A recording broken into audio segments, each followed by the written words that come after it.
Hello?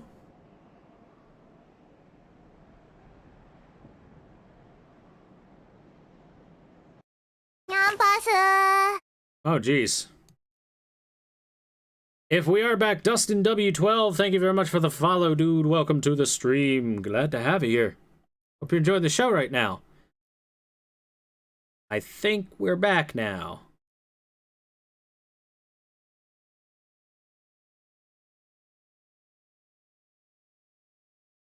Yeah, looks like we're back. All right. Hey, welcome back, guys. Sorry for that quick little detour from the main everything that we were doing, but sometimes the server that I'm streaming to on Twitch dies out of nowhere. It happens, but luckily, if I just switch server, it tends to usually just fix the problem. Twitch is twitchy like that. Anyway, back to the lore and everything. Also, I switched my weapon to the Obsidian Greatsword that we got from Calamite. I'll use this for a little bit instead, since it's an actually good weapon. And again, Dustin W12, thank you very much for the follow, dude. Welcome to the stream. Alright, so we got the crystalline set. Crystalline helm, armor, gauntlets, and leggings. That's what that one guy that attacked us right before Seath was wearing. So, let's go take a look at it. It's basically who cares, but I'll take a look at it anyway.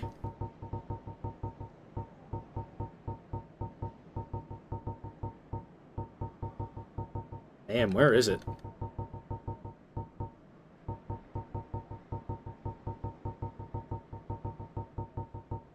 There we go.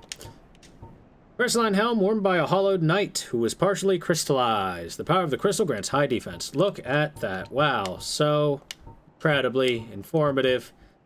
Very nothing who cares lore on that.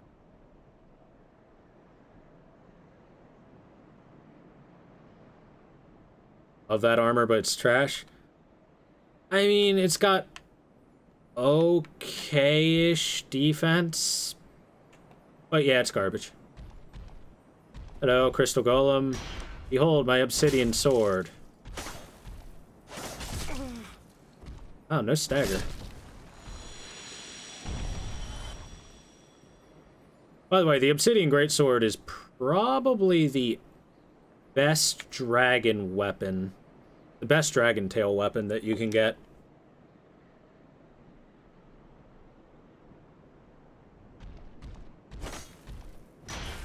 Its requirements aren't too high. It has incredibly good base damage. It has a really good active R2 when you two-hand it. Not guarding anything, are you? Over here killing innocent crystal golems for no good reason. And its normal form swings very fast. A really, really good weapon overall.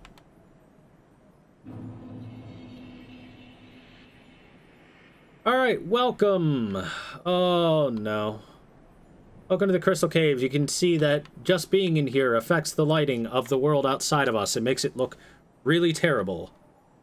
Really, really terrible.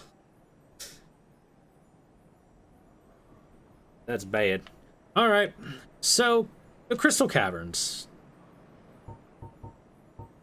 First thing to note, we'll note it in just a second. I walk past this guy. Look, another crystal golem on this crystal pathway of crystal. Anyway, we'll walk down the path that the game kind of wants us to go on. First thing that I want to note is, how good this goddamn ring combination is. He didn't even follow me. Nice. Is the fact that there are invisible pathways all over the place. Hey, Charles, by the way. Invisible pathways all over. The indication that there's a pathway here is the snowflakes that are impacting on nothing. Actually impacting on something. So, why are there invisible pathways? Like, how do crystals equal invisible pathways? Like, the crystals don't make Seath invisible. They don't make the skeletons turn invisible. But why these pathways? Are they in some way related to Ulysselian magic, like Hidden Body? Or are there just invisible pathways because Miyazaki and FromSoft wanted them in the game real badly, and they're like, where can we put them? Let's put them here. Then they're like, oh yeah. That's more likely. Also in here, you will see moonlight butterflies. They look a lot like moonlight butterflies because they're exactly that. Look at that. And they even have that weird Final Fantasy back spinny thing from Final Fantasy.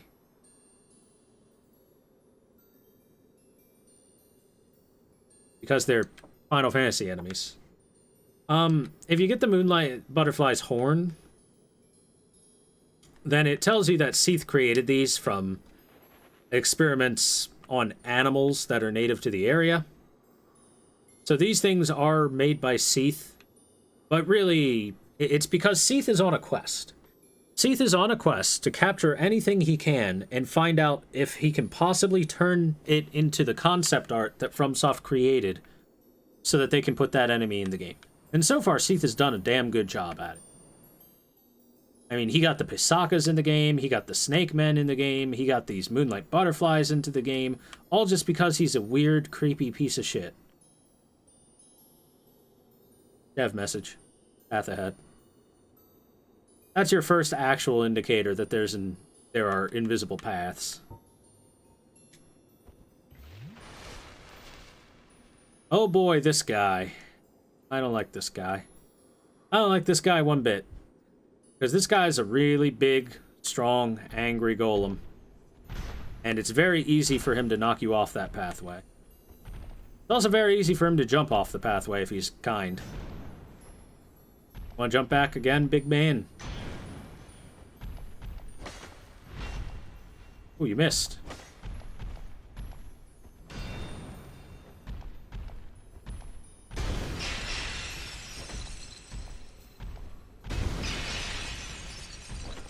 You'll notice that that does damage through my shield, because it does, I believe, a lot of magic damage.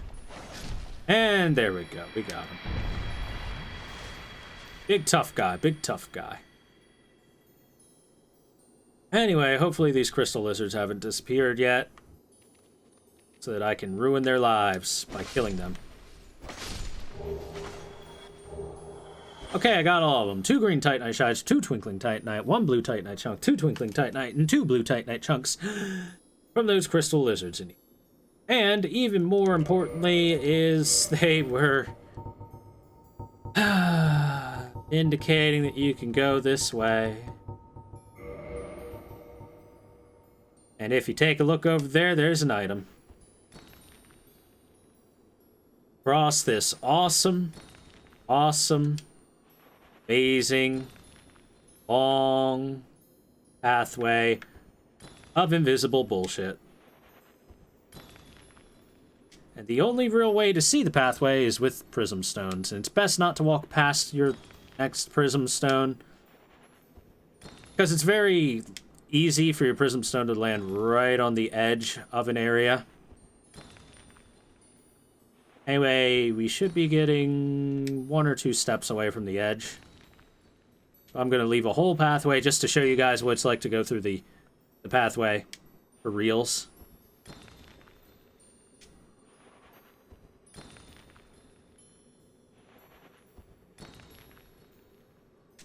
Ah, we're getting really far, huh?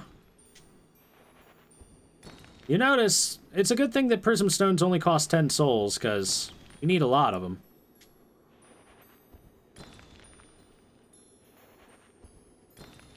You need a whole lot of prism stones. It's best to just take this area nice and slow. Prism stones are super expendable. No, this is New Game. It is not New Game Plus. I love the sound they make when they break.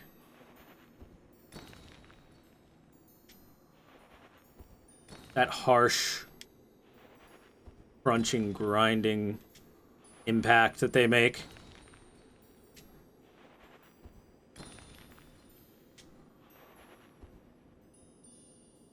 Anyway, we should be going like this way now. So you notice we kind of go... Ooh. And it loops back this way, I think. I think we have one more turn to make. Or this might just be a straight shot. Looking like it's the straight shot. But just in case. So, if you paid close attention to, like, the areas I was moving through, some of the pathways were relatively thin, some of them were clearly very wide, but all in all, very annoying, all just to get a blue Titanite slab. There's very, very few of these in the game. I think these moonlight butterflies can drop them at a super low rate. And otherwise, that is the second one we found. So, blue Titanite slab for weapon reinforcement. Reinforces magic weapons to +10 and enchanted weapons to +5. And they're in here because Seath is related with magic, because he is the father of sorcery, etc., blah, blah, blah. Seath is the sorcerer supreme. Prism stones are great. I like prism stones. It's too bad it's really hard to actually find a use for these items, other than bullshit like this.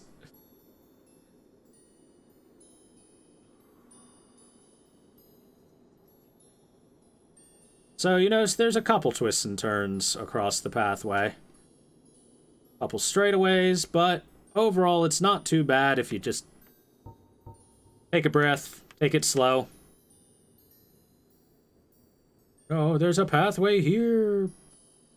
Imminent fall is to indicate that you can grab this.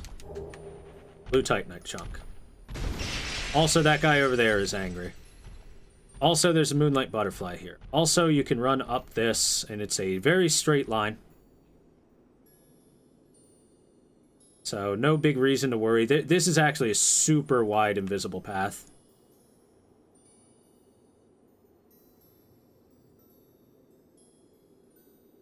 And there we go. Hey, Naruto, too spooky, what's up? So yeah, there's this little pathway over there to go attack that moonlight butterfly if you want to. I mean, technically, I could kill one if I wanted to. Go dark beat it or something, but I'm not going to. Because fighting these moonlight butterflies in this area sucks massive dong unless you just use strong ranged attacks.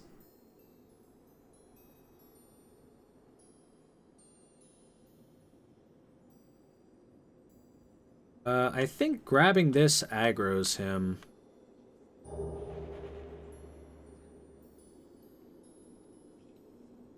Maybe not. Alright, you just go hang over there, Mr. Butterfly. Be pretty. Seath made the moonlight butterflies to put more beauty into this world because they're so pretty.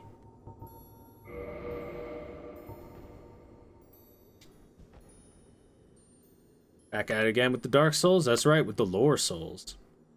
So, there are clams outside of Seath's boss room. Kind of weird. They do look like they have some sort of crystal stuff in them, so I guess it kind of makes sense for the clams to be here. We do know that clams are ancient enemies, based on the fact that they are in Ash Lake.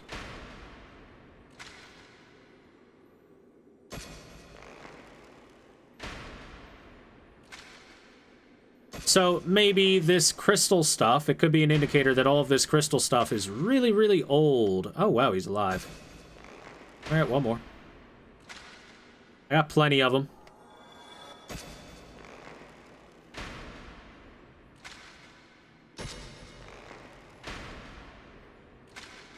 And we already got a really, really good look at them down in Ash Lake, so there's no real need to look at them here. The only real difference between them from Ash Lake and from here is they're a lot less colorful here. In Ash Lake, they had, like, reds and yellows and bright colors to them. Oh, by the way, if I hit them from way back here, it does less damage. Also, he doesn't aggro, and maybe it doesn't work with Goff's great arrows. Maybe they're too good. If you hit him with like regular arrows, it'll show the puff of smoke of him getting hit, but it won't actually do damage.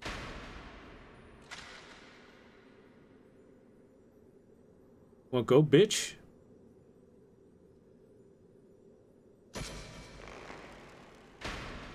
Everything is saturated in here. Yeah, it's true. Also, you notice there's some, like, bullet drop on the arrows.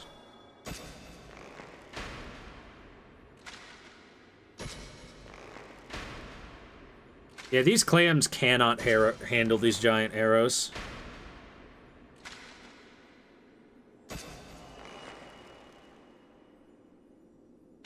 There's another one over there, but I can't see it.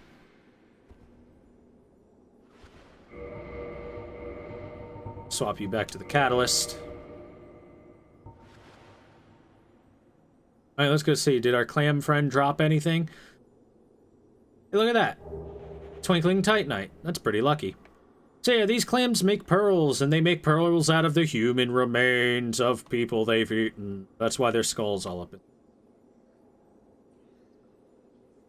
You can also get, oh, this is pretty far into the game, Naruto 2 Spooky. We're very, very far into the game. These guys can also drop purging stones. But they're a pretty good source for Twinkling Titanite. Oh well. Mr. Clam, come here.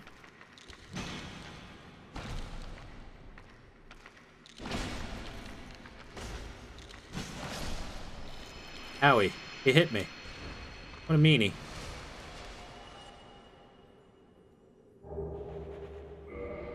Now then, I think it only fitting to end Seath's life as the man who hunted Seath for years and years and wanted him to die so badly.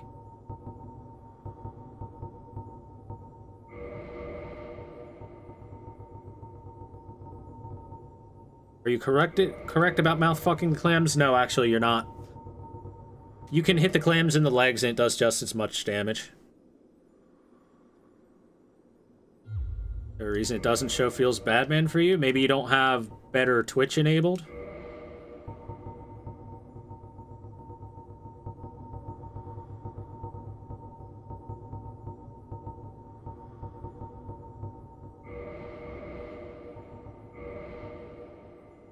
Alright, Havel cosplay is almost complete. Hold on, where's our ring? And I could put whatever other ring I want on.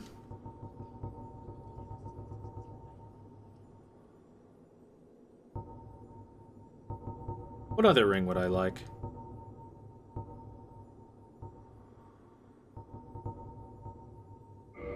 Oh wait, now let's get the Curse Bite ring just in case. So!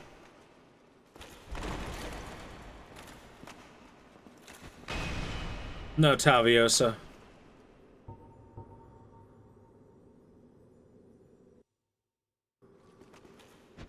So, Havel, as we know, hates Seath a lot.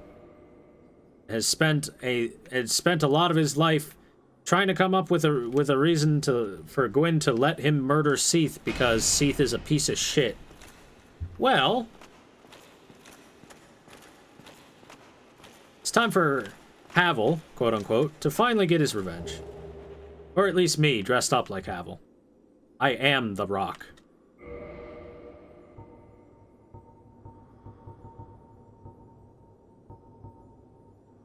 Switch you out. Give you prostration. There we go. Come one with the clan. Be wrong in saying that Havel's club looks like the Penetrator from Saints Row 3. I mean, I guess you're a little bit right. So this cutscene's going to tell us something interesting about Seath. And I'm going to tell us something interesting about Seath. So, Seath the Scaleless, his Japanese name is Hakuryo Shisu, which literally means White Dragon Seath, or White Dragon Shisu. And you look at him, he can fly. He just flew his way in here, and he is incredibly deformed and malformed. He has these weird, almost insectoid wings. He has tentacles for legs, rather than actual legs, unlike every other dragon we've ever seen.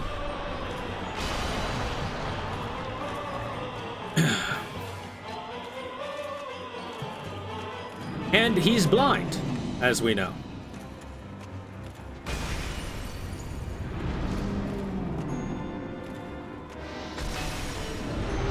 So I want to...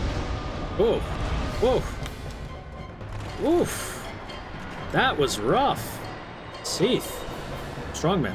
Anyway, I want to knock his tail off, because his dragon weapon is a pretty unique one. Shoot. I went just a little bit too far. I don't think I'll be able to get there in time, but we'll try.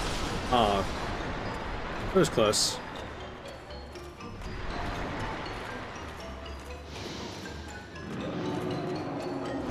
So the strategy to get his tail is to kind of run towards the inside of his area. There we go, we got it. Moonlight Greatsword.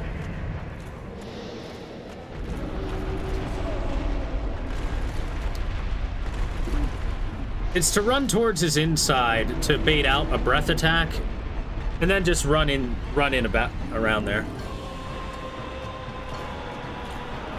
Dragon makes it framey as fuck. Yup. That's called FromSoft did not optimize the game very well. Not only on PC. Oh wow, I can probably just face fuck Seath. Not only on PC, but on, like, if you played this when it came out on PS3, it's even worse on PS3.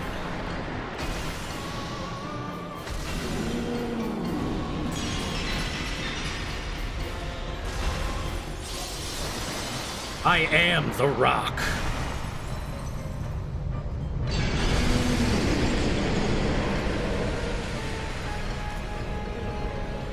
Havel finally gets his revenge.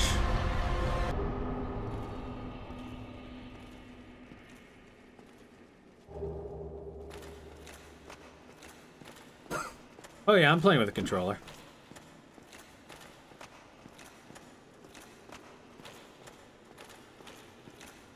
So, when you cut Seath's tail off, it gives you the Moonlight Greatsword. Be further up here somewhere.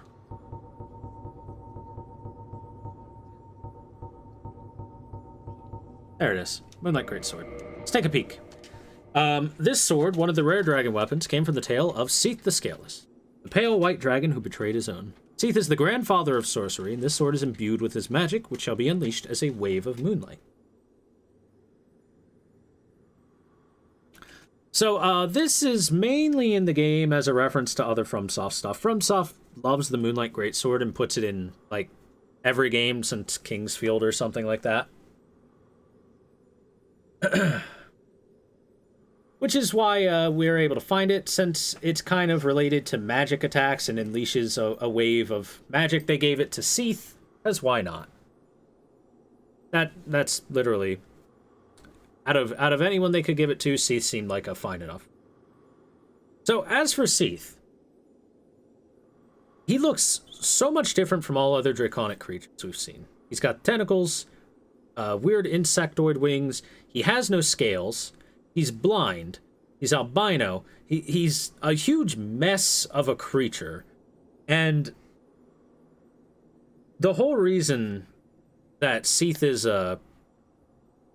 the whole reason that Seath might have betrayed the other dragons might be because of his own jealousy towards the other dragons. The other dragons had the scales of immortality. They were much more intimidating, and they didn't look quite as freakish. They had legs instead of tentacles, which I'm sure that Seath, every day he went to Dragon High School, got picked on by all the other dragons, and then one day he just snapped.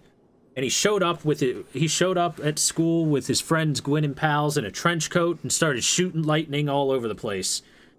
And there were casualties everywhere. But really, Seath very likely betrayed his own due to a level of jealousy towards the other dragons and how much more revered they might have been. And you can notice it easily on this piece of his tail that's still left that we cut off. But on top of Seath's body, all over Seath's body really, were crystals growing out of him. And if you look at the inside of his tail, well, you can see it's kind of meaty, but that bone looks way less like a bone and way more like it's some sort of like hard, rough piece of possibly even archery or something like that. Now, this might just be because of the discoloration of it or anything like that, but it's possible. This is one of the theories that has floated around the internet for a while. It's possible that Seath was born inverted, in a way. Which means that while the normal dragons were all born with tough, hard scales on the outside and soft meat on the inside, Seath might have been born with his soft meat on the outside and his tough, hard scales on the inside of his own body. So it's possible he always had scales to some respect, but because they were on the inside of his body, they didn't really do him quite as much good as he would have liked.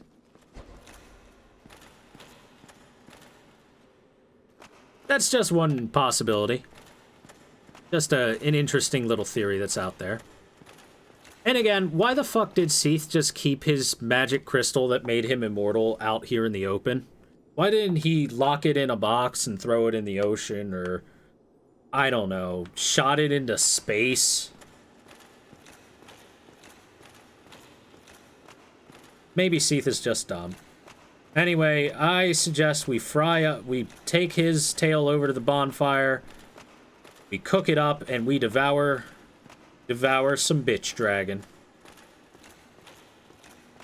It's what Havel would have wanted.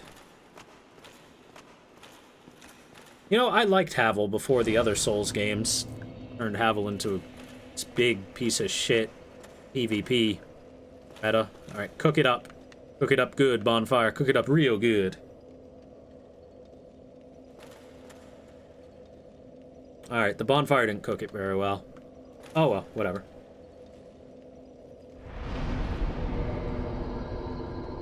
Now then, we are not done with the Duke's Archives. We have a couple more things to do here.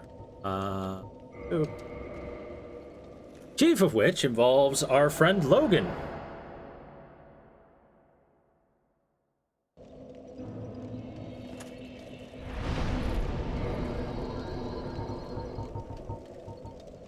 Also, let's just go ahead and just drag and scale this up to a +5. Oh yeah. By the way, for those wondering, the Moonlight Greatsword scales with S scaling in intelligence. I have 60 int, so this is pretty good.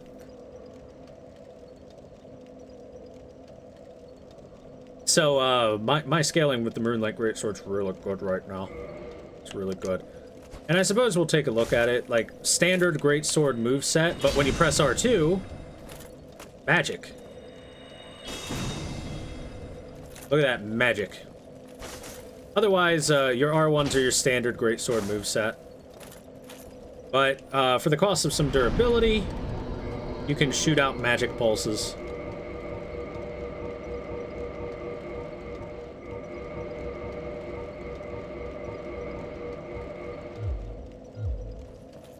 What's the most deformed or weird-looking boss in any Souls? Most deformed or weird-looking.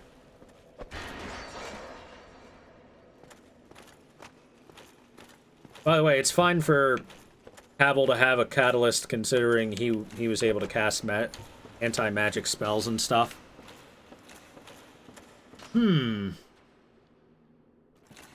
Maybe something along the lines of something like the One Reborn is a good choice. I mean, he's another dead guy made up of a bunch of other dead guys, but his whole thing is he has feet everywhere. Stupid, dumb feet. Oh no, Seath's pretty high up there, too. Oh, there you are. It's been a while. Or were you just here? This fascinating place defeats my sense of time.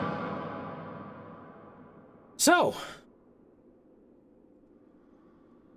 you can see that, you can see that Logan is starting to let his mind slip. He says, oh, it's been a while, or were you just here? So he's lost his sense of time. He isn't really paying attention to much of the outside world other than... He's paying attention to nothing other than the research. Seath's research. He keeps reading it over and over because he's got this huge boner for Seath. Since he's the father of modern sorcery, he's just sitting in here looking at all the hentai Seath looked at, staring at his crystal stains, and like, too can make crystal stains now, and jerking off.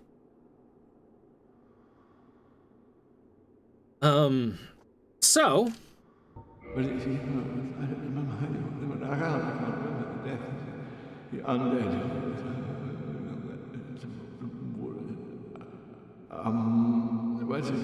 What the other one first?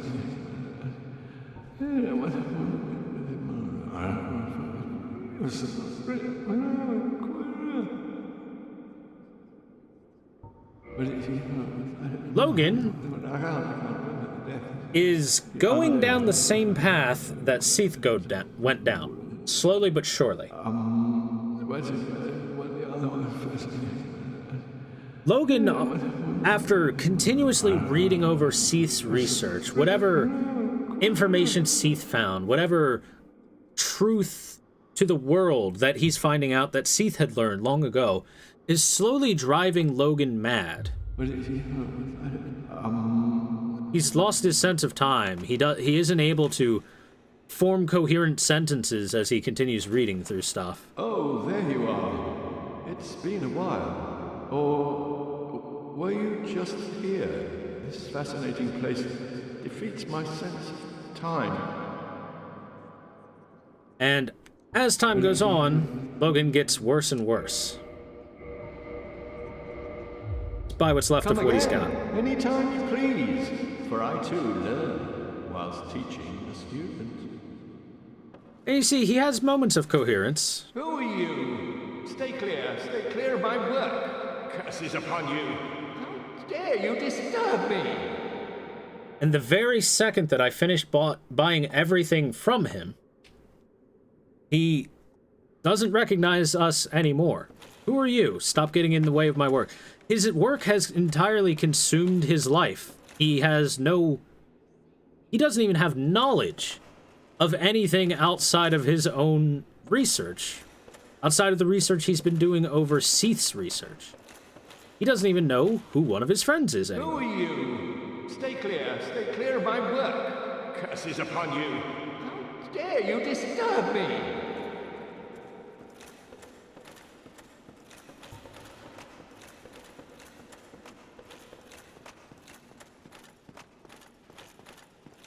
Yeah, but you guys are paying attention to the lore. Even if you're dicking around in chat. So let's take a quick seat.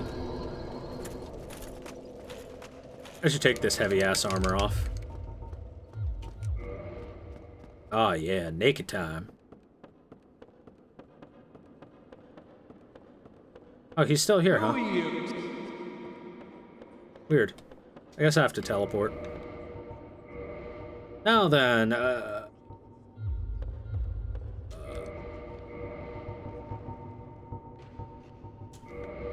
hey, that'll work.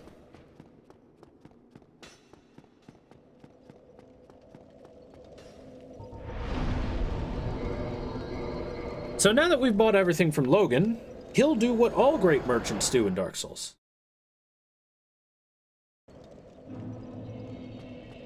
Oh, by the way, do you have any dialogue for me killing Seath? Go ahead. Even. Nope. Alright then. So, he's going to do what all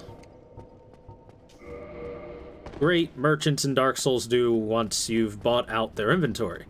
He is going to go crazy.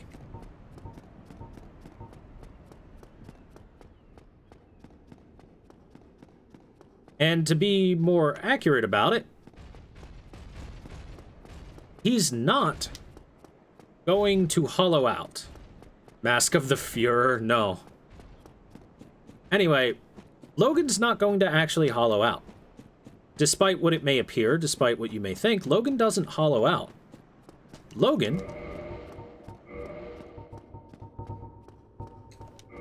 instead of hollowing out, goes crazy, which is a very important distinction to make. Logan is still, by all means, a human. He hasn't lost his soul. He isn't going to revert into a pygmy state. He's merely going to go insane. And I just up there. By the way, how good is Havish's shield against magic? Oh yeah. Oh yeah, this'll be good.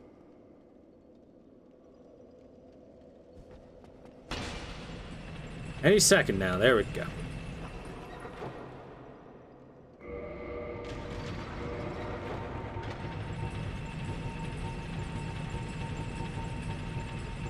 Here, just to make this a little bit easier.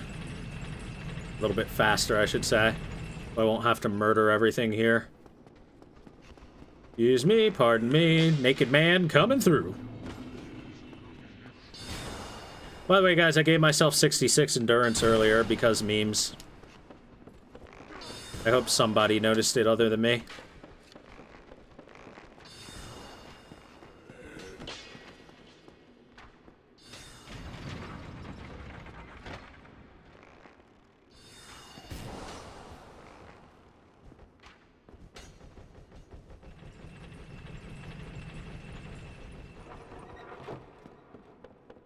Calm down with your racism, chat, or I should say, with your anti-Semitism.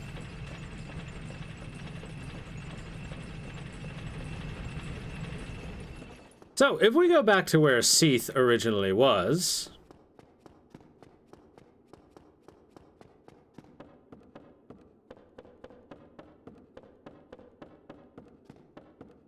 then we will see an interesting sight indeed.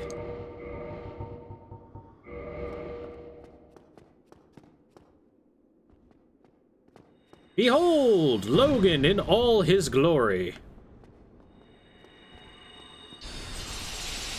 With a new spell that we've never seen him use before, which looks very similar to Seath's bullshit.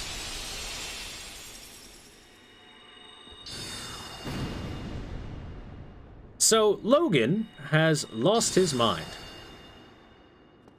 But, you notice he's not hollow. He still has the body of a human and everything. He is not hollowed out in any way, shape, or form. This is merely him going insane. Through, more than likely, just not being able to handle the research that he found. And in... Oh, Crystal's Soul Spear. In an interview with Miyazaki, he says that Logan goes naked as a sign of finding a form of enlightenment, in a way. It was his goal to gain the power of the ancient dragons, and more specifically, the power of Seath. When he finally finds the research, he's able to incorporate the crystal research that Seath did into his own spells. Logan then abandons his humanity. He no longer really sees himself as a human. Symbolic of that, he sheds himself of his clothes. Except for his big hat because, I don't know, FromSoft wanted to make it into a joke or something? The hollow's fuck? I don't know, I'm not a hollow. I'm gonna say yeah. But the reason he sheds his clothes is to cast off his human clothing and put him closer to Seath. Symbolically, at least. Anyway, magic fight. It looks like my magic was stronger. I guess I'm the better naked guy. And sorcery, White Dragon Breath, has been obtained. Final sorcery of the game for us to obtain. Along with Large Magic Ember. and the big hat and the tin crystallization catalyst. So, take a look at some of this. Oh man, where the fuck is the big hat? Where's the big hat? It's too big. It's so big I should be able to find it easily. That's the witch hat. There we go. Big hat. Gigantic hat worn by the great sorcerer Logan. It completely hid his face, which led to his nickname, Big Hat.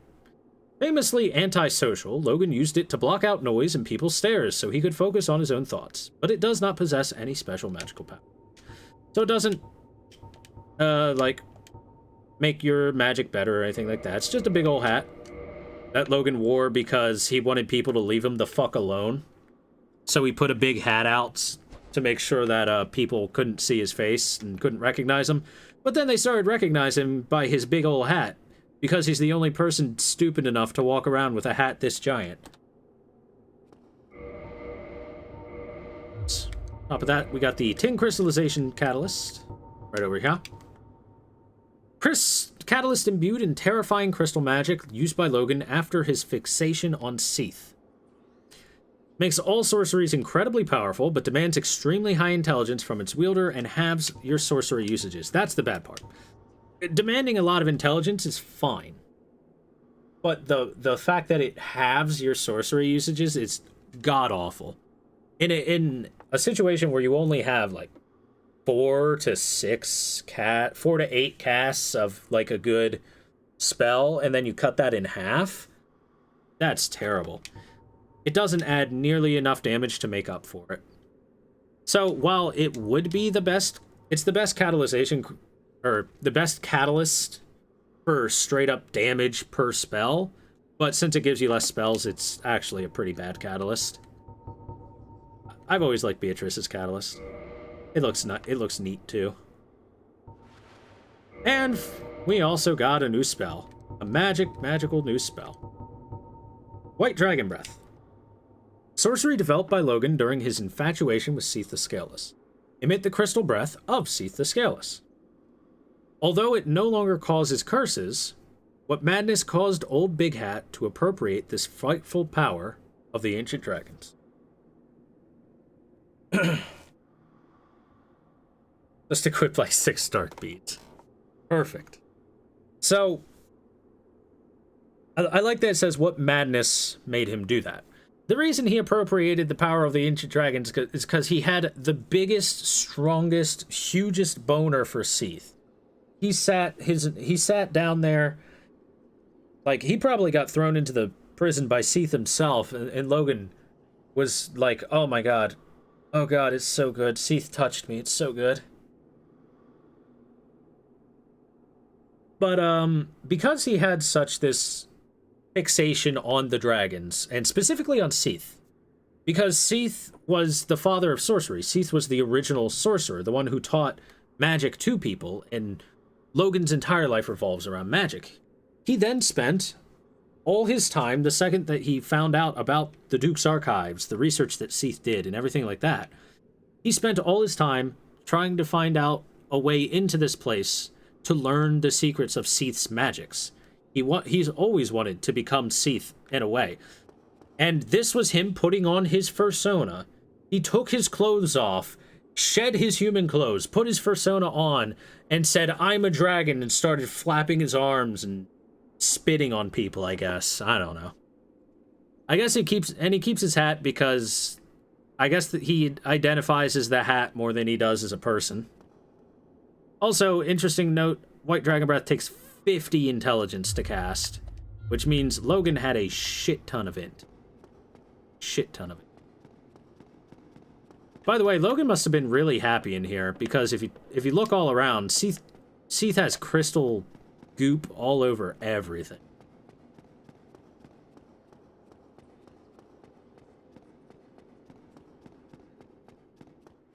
Goop on everything.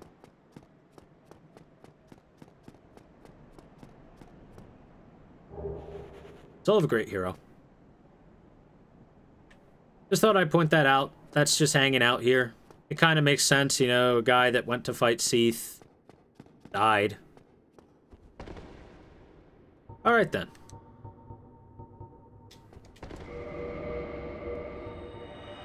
With that, we're almost done with everything regarding the Duke's Archives. How did Logan get all of the souls to power up if he spent most of his lifetime in a cage? Well, he didn't spend most of his time in a cage. He had an entire lifetime prior to being thrown in a cage. An entire lifetime. And I assume that at some point in time he might have been like a battle mage, which is why he eventually researched stuff like Soul Spear and whatnot. Notice that all of Logan's research went into offensive magic. He didn't research anything like fall control or hush or anything like that. Everything Logan researched was pure offensive magic. Oh, hello. You made it. Then let us begin. As promised, I shall bequeath Master Logan's sorcery to you. Oh, about that. I kind of have it. All of it. It's not that I'm concerned for Master Logan's welfare. Even in this treacherous land, Logan's skills are unmatched. He is a true hero.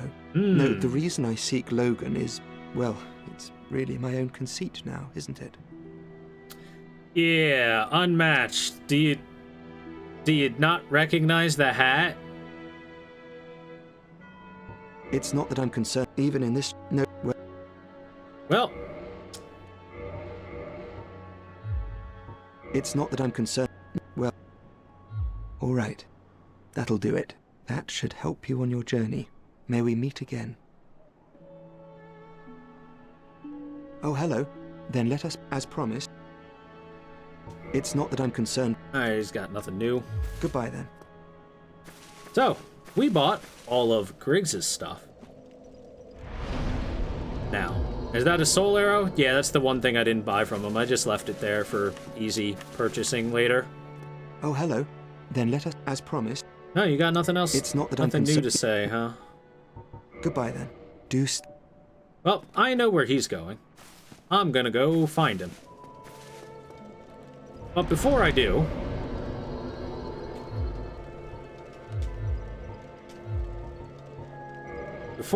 I might as well... If we're going to go say hi to Griggs, we might as well say hi to him... in a special, special way.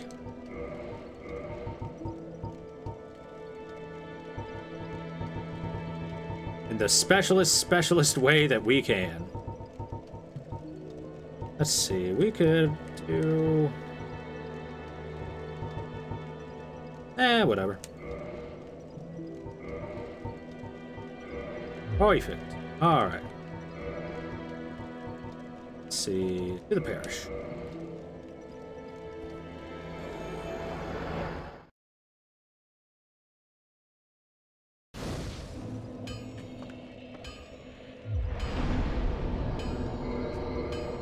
Anyway, let's swap our equipment around. Let's see. Logan uses a small shield. I'm not sure exactly what shield Logan uses, but fuck it. He uses a Caduceus round shield now. Alright, where is it?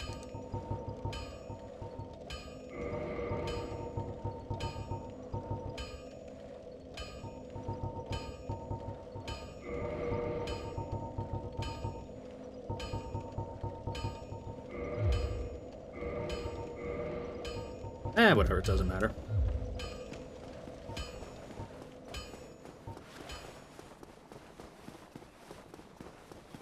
Just tumble buff Dragon Tooth with Crystal Magic Weapon.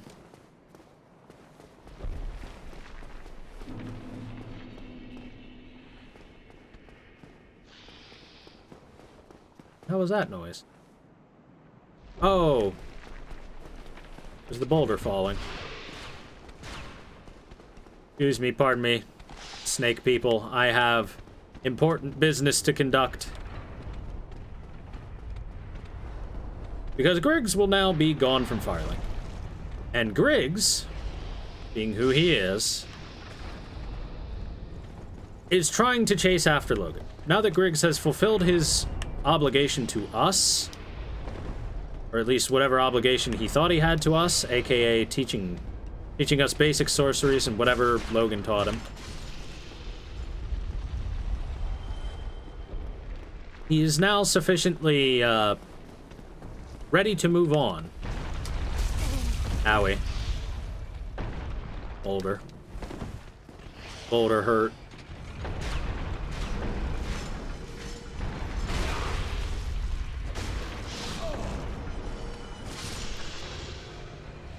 Take that, snake.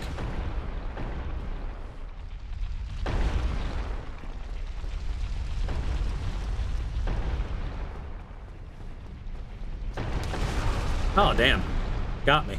I almost got there.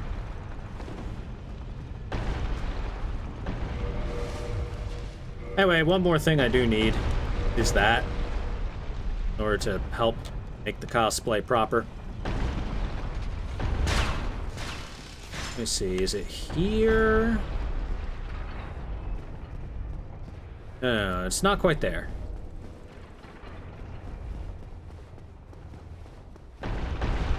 He shows up a little lower than this.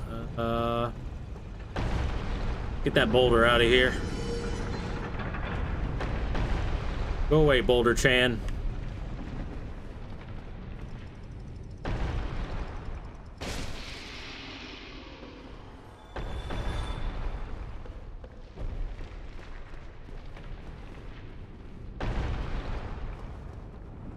And here is Griggs. He shows up right where you find the Black Sorcerer garb. Interesting. And he's hollowed out, as he, it would appear, could not hack it and could not get his way into Anor Londo like Logan could. And you notice he has an actual dagger. Behold, I'm a dragon. Let me teach you what Logan didn't. And you notice he never casts a single spell that Logan taught him, which would easily be the most powerful spells that he could possibly use. Instead, he sticks with his shitty spells.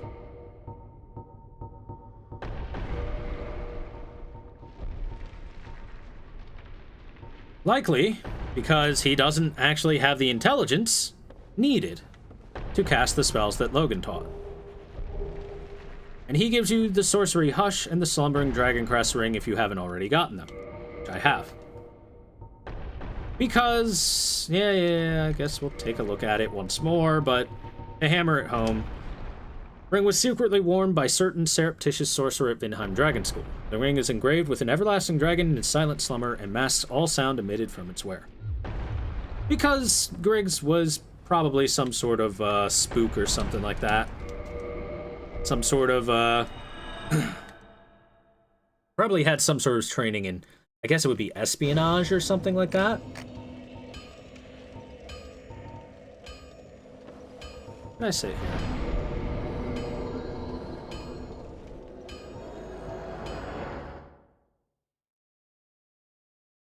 Anyway, there is one thing that I never really showed off much.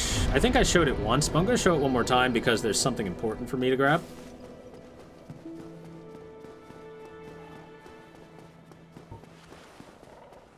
Oh.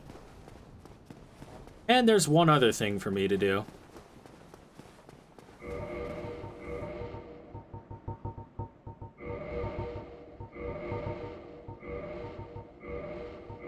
Here, we'll just put this on, because it's dank. Because it's dank, son.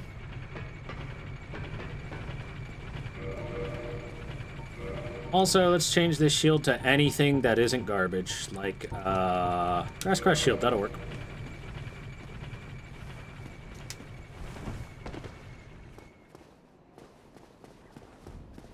Seriously, though, the Crimson Sorcerer set is really neat. It's a shame it's all just a reference to Berserk. Egg cosplay. What's the Abyss? The Abyss is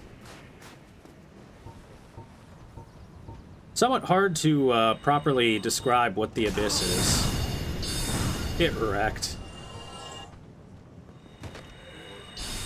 I'm a dragon. I'm a dragon, you can't stop me. You'll notice that this thing does not hit for shit and is super easy to dodge. It's actually a terrible, terrible spell. Anyway, the Abyss is like an overwhelming influx of the Dark Soul and the corruption that the Dark Soul can bring to those who are not humans. It's like an extreme physicality that corrupts everything around it. Anyway, go ahead and do this. Be right back then.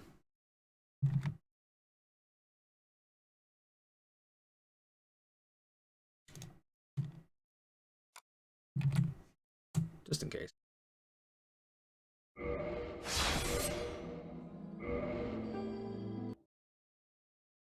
Red version of the you-know-what? I don't know what the you-know-what is. You give me warm, give me soft. I just gave you warm and soft. And pursuers. We'll take a look at that later. I just need to have that in my inventory.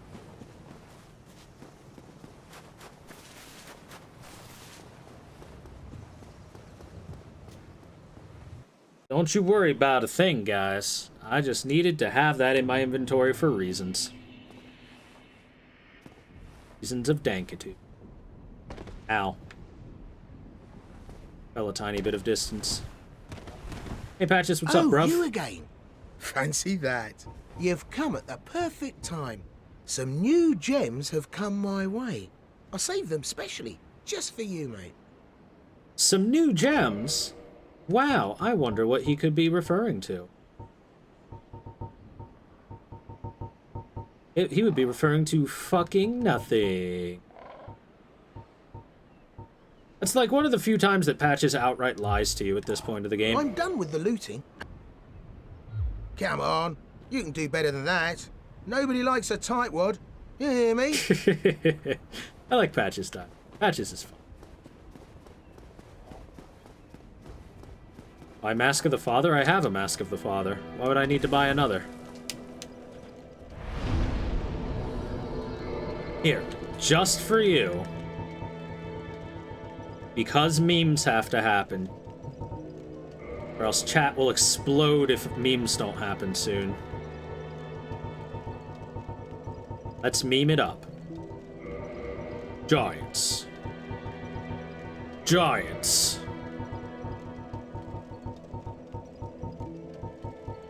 Okay, where is it? Giants. Become unstoppable.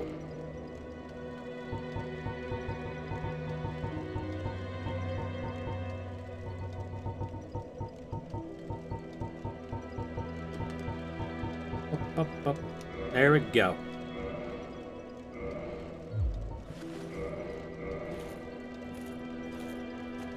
Are we happy, chat? The return of a god?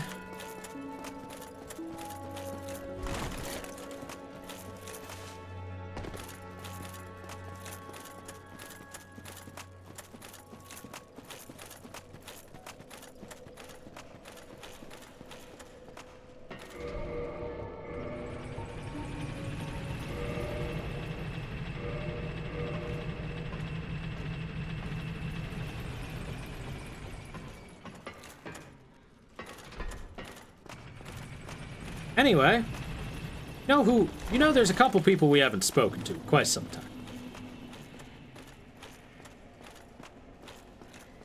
First of all, hey. Hey, hang on. That's a sorcery ember, isn't it? Yes, it certainly is. First I've seen since my banishment from Vinheim. What do you say, friend? Mind giving that to me? This is no man's land. I'm the only one who could handle it anyway. Oh, aren't you confident in your own skills, Mr. I'm trapped in prison and can't get out? Yeah, get this filthy ember off of me. Yes, as you should. I won't disappoint you. I'm taskless no longer. What is it? There's nothing to talk about. We're both cursed, undead. So, there's Come back one soon. ember that we can Smithing give helps to soothe my Rickert. nerves. Don't let me wither away. Hey, hang on. Is that an ember? It is. Oh, I'm sorry. We of Vinheim don't deal in shoddy embers like that. Perhaps you should try an old smith out in the country. So he's referring to, with that ember, What's happened? with that bit of dialogue, he is referring specifically to the crystal ember. You know, the one handmade by Seath. The one handmade by the father of sorcery. Otherwise, meaning that he has no idea what the fuck he's actually talking with, and this should be something that he should be giving his left nut over to try and get his hands on. But he's stupid. By the way, bequeaths Lord Soul Shard. I almost forgot to read this. Soul of the albino Seath the Scaleless, a fragment of a Lord Soul discovered at the dawn of the Age of Fire. Seath allied with Lord Gwyn and turned upon the dragons. For this he was awarded dukedom, embraced by the royalty, and given a fragment of a great soul. Although just a piece, it will still satiate the Lord Vessel. So yeah, when Seath betrayed the dragons and said, hey, if you hit them with lightning, they go down like bitches.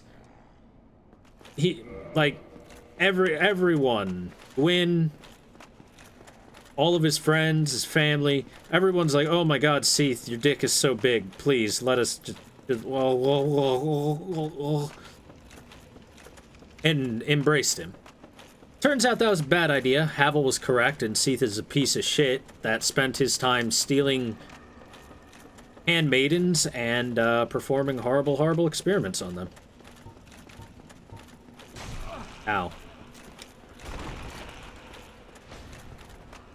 Alright. You won't mess with Giant Dad, bitch.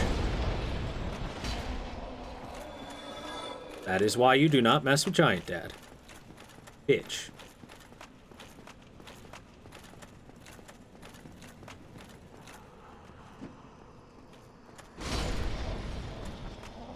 Kill you too.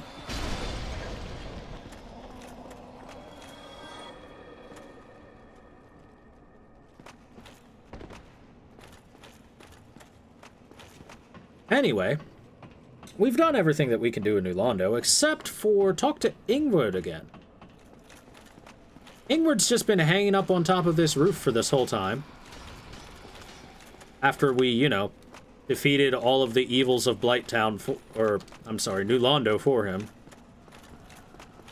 And he's just been like, yep, I'm alone. Guess I'll just hang out here. Ghost room. A lot of ghosts. Fuck, were you impervious to damage there?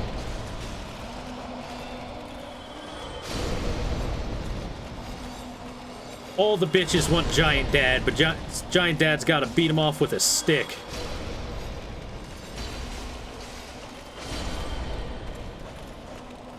This is how badly bitches want Giant Dad's D.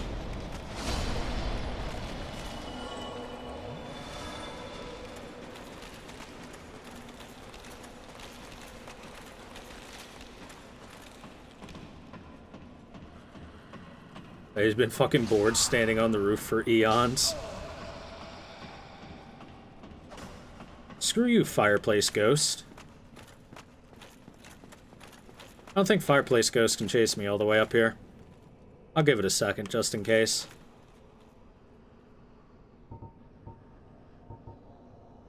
Okay, cool. Magnificent. You defeated the four kings. Of course I did, Impressive, bitch. even for a bearer of the Lord Vessel. And with this, my purpose is exhausted. I have not seen the sun for a long time. Perhaps I could do with a change. Okay, also Lightning Reinforced Club, best friend game.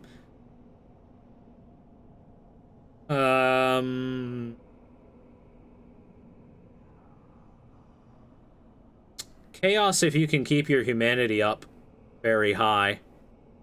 Otherwise, I think lightning.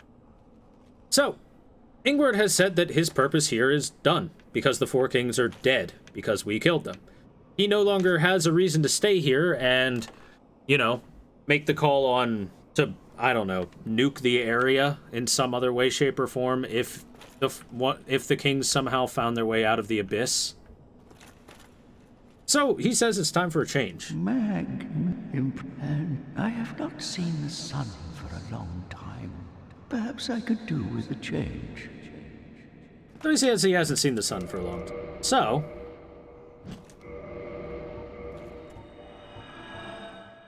we go back to Firelink Shrine.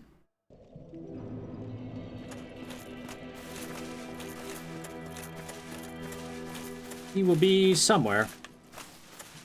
I forget where he likes to sit. Ah, over here, off on the side.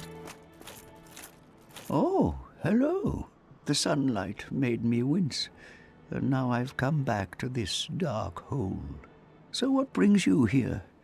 I will help you in any way I can. So he can break a curse still.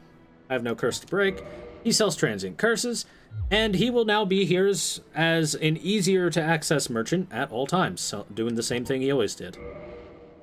If you look at him, he's got the he's actually well armed for going through New Londo. He has the cursed dagger thing that lets you hit ghosts, and I don't know, some kind of spear. Oh, what is it? I will help you in any way that I can. So yeah, he's got basically nothing to say. Just want to point out that you can get Ingward up into Firelink Shrine if you felt lonely or like he wasn't here anymore. Oh, what is it?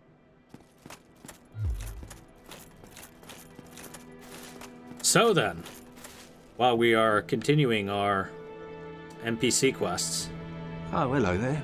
I'm pleased to see you safe, as always. There are no items to purchase. Why? What spectacular pyromancy? Tell me about it. I have never seen anything like it. Sure. Why, yes, of course. Thank you for sharing. I'm still an able pyromancer.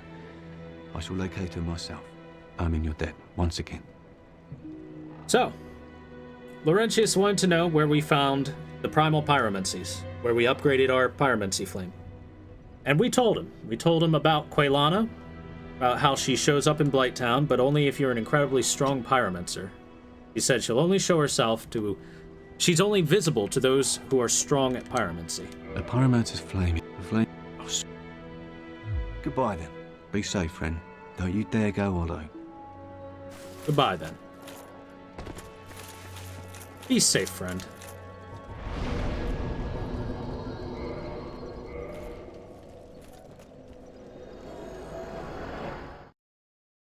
Let's go see how well Laurentius's journey went.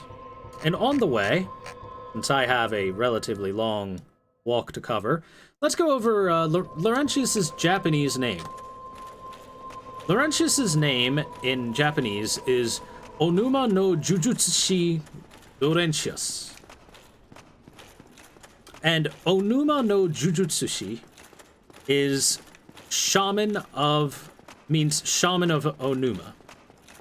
And for anyone wondering, what's Onuma? Is that like a part of the Great Swamp or anything? No, Onuma is actually an actual area in Japan. Oh, all right, Naruto 2 Spooky, see you later. Anyway, it's kind of similar to a national park in a way. You can find videos of it online easily if you just look for it. It's kind of a big lakeish area that survives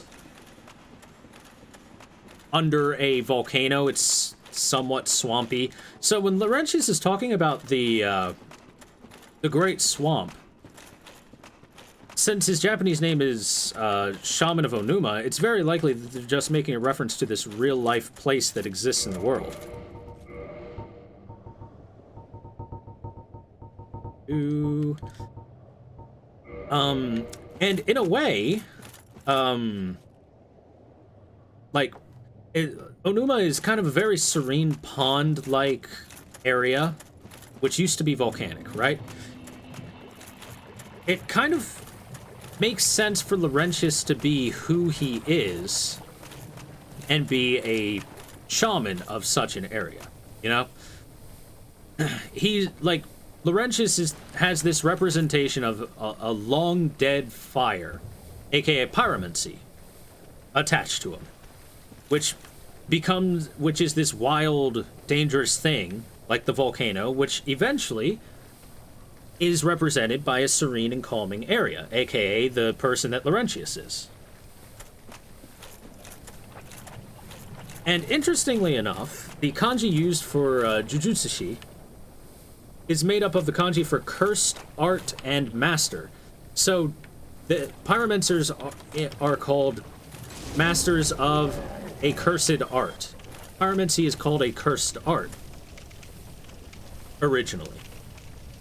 Which delves back into when Laurentius went about and said stuff like, you know, a lot of people find the pyromancies unsavory and whatnot. And he asks if you're sure if you want to learn any pyromancy from it. Is because, in his experience, many people say that it's a cursed art. Anyway, we can see him over there. Just hanging out.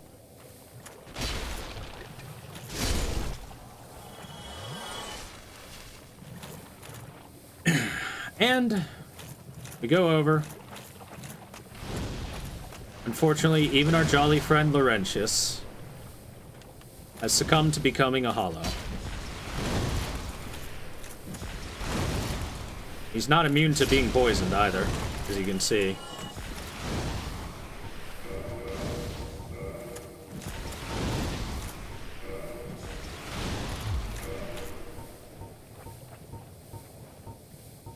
So Laurentius got here, and whether it was because he wasn't a strong enough pyromancer to be able to see Quaylana, or whether he was able to meet with Quaylana, but was told that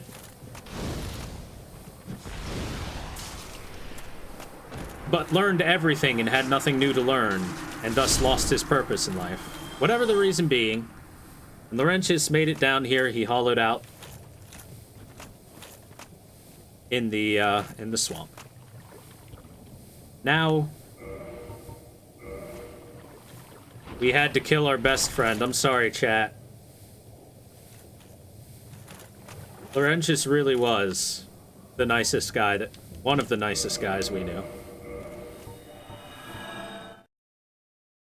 And with that, his journey has come to an end.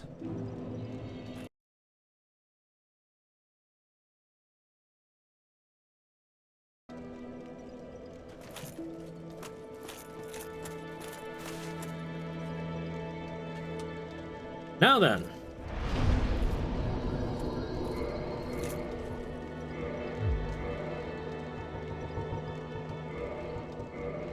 Let's see. What weapon should I use? What weapon would be thematic for this? I don't really know if I have a thematic weapon for where I'm about to go. I do want something buffable. I want to be able to use this damn buff that I gave myself. I made available to myself, but haven't really used yet. I guess technically everything's buffable if I want it to be. The Great Sword. I mean, it's not thematic or anything, but I can buff it. Why not?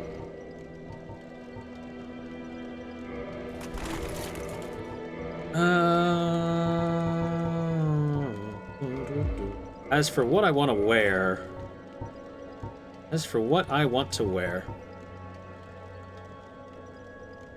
More sad about Rhea, you forgot she goes to the archives? Oh yeah. Dark Souls is a tale of sadness and death. It's a tale of the dark. And the dark is pervasive in all areas of the game.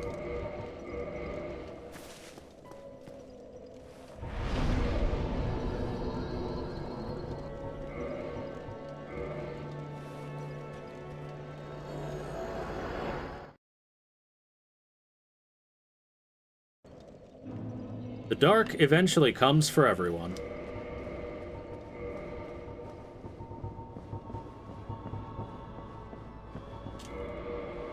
O chosen undead, thou hast journeyed far.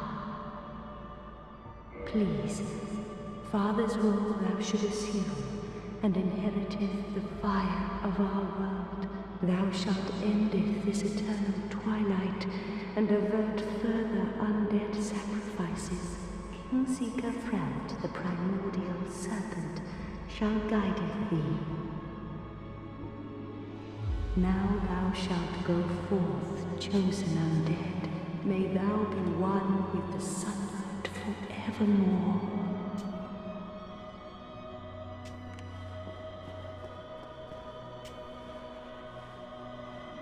One last look for the road, boys.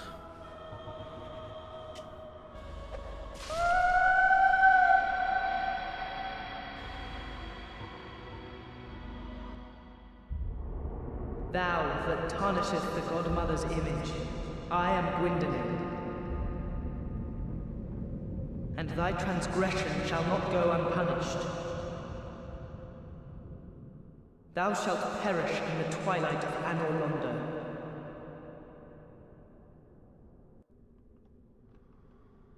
So, interestingly enough, Gwyndolin says, thou that tarnisheth the Godmother's image. So, Guinevere was a godmother in some capacity, whether it was specifically Gwyndolin's godmother or what, hard to say.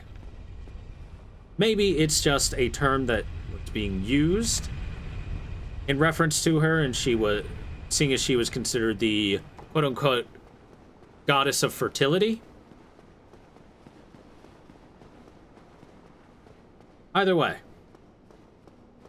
we have now transgressed upon the gods. And the gods are angry with us. And you'll notice there are no giants here anymore.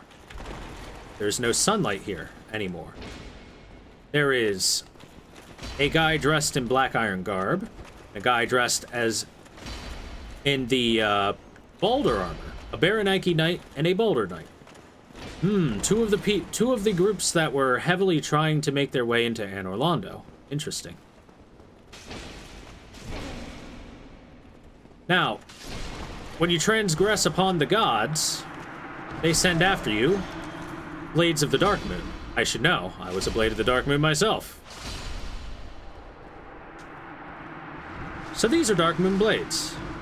Very likely they were actually Baranike, or Baranike, maybe? Baranike and, oh yeah, there is a title change command. It's like exclamation point title. But here, I'll change it to,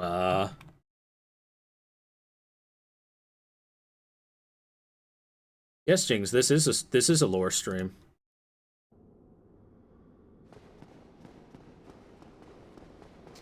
Anyway, the Baranike and the Boulder Knights did make a few people get here. And when they did, they apparently met with Gwyndolin and pledged their subservience to him. Which is why they show up when the illusion of Anor Londo is broken. You see, the sun has long faded over Anor Londo, and darkness has reached the lands. Most of what we've been seeing is an illusion. The Silver Knights were illusions. The demons we saw were illusions, all conjured by Gwyndolin. Blacksmith Bro wasn't. What's that? Shiny, shiny. Give me that. I make weapons shiny. Shiny, shiny. I had shiny, shiny. I make weapons shiny. You come, I forge. We talk. You, good friend. I, very happy. So, the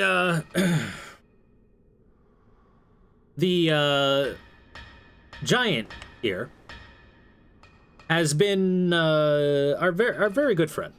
And you've noticed that as we keep giving him more stuff, he's opened himself up more. You talk, I no talk, but happy.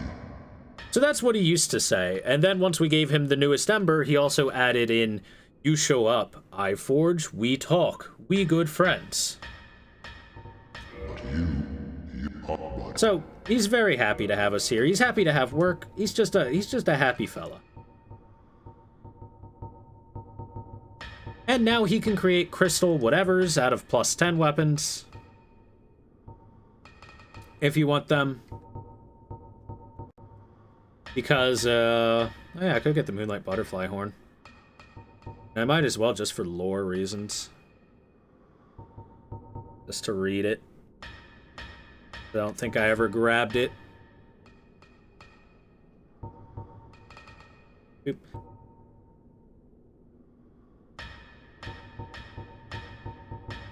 Yeah, you could have also turned Manus' soul into the Manus Catalyst. Which I've already read the description of, so we're fine. Crystal Ring Shield? Oh, yeah, I forgot that even exists. I forgot that the Crystal Ring Shield even exists. Anyway, we've read Rickard's Rapier and everything. Let's get the Moonlight Butterfly Horn, just so I can look at it. coming soon.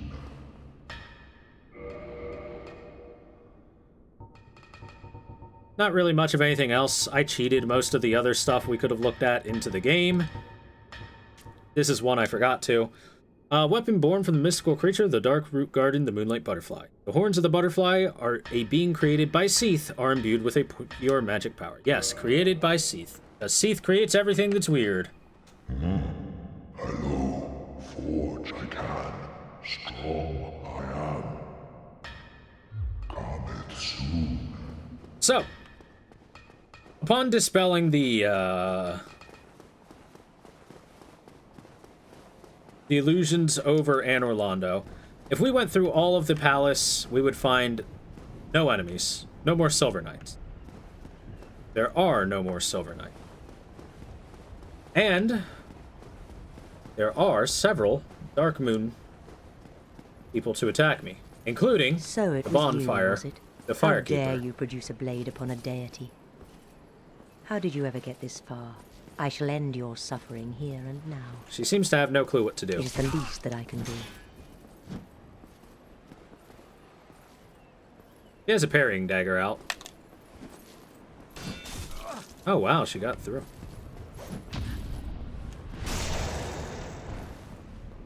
But how? This man is a threat, Master Gwendolyn. And a Firekeeper soul.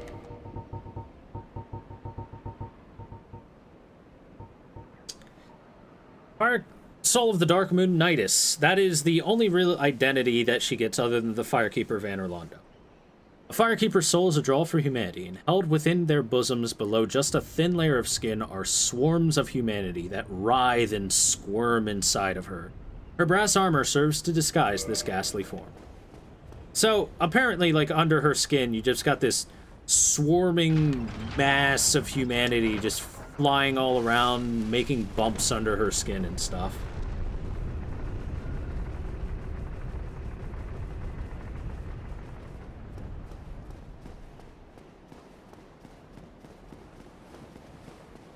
By the way, guys, I'm never happy when this time of the game comes around.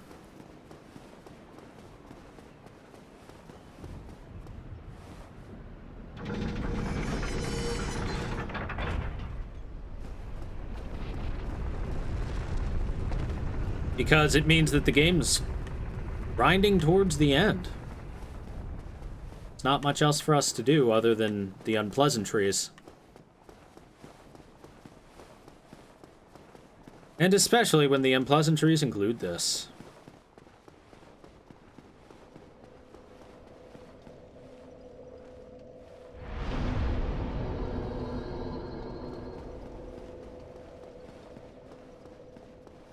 So, we have angered the gods. Technically, I could get this forgiven, but we've angered the gods.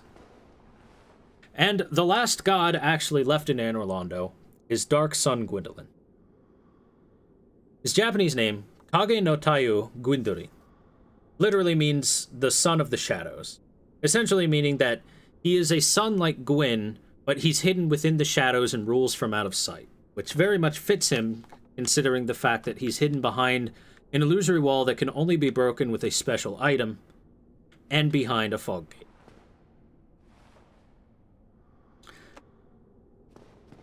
So, let's do what nobody wants to actually do. Let's do the sad things. First thou offendeth the Godmother, and now thou see fit to trample upon the tomb of the great Lord.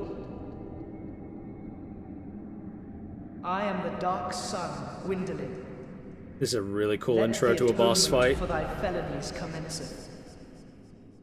So you notice the hallway extends infinitely. It actually doesn't extend infinitely, it just looks that way. This hallway does have an end to it. Long, long way away.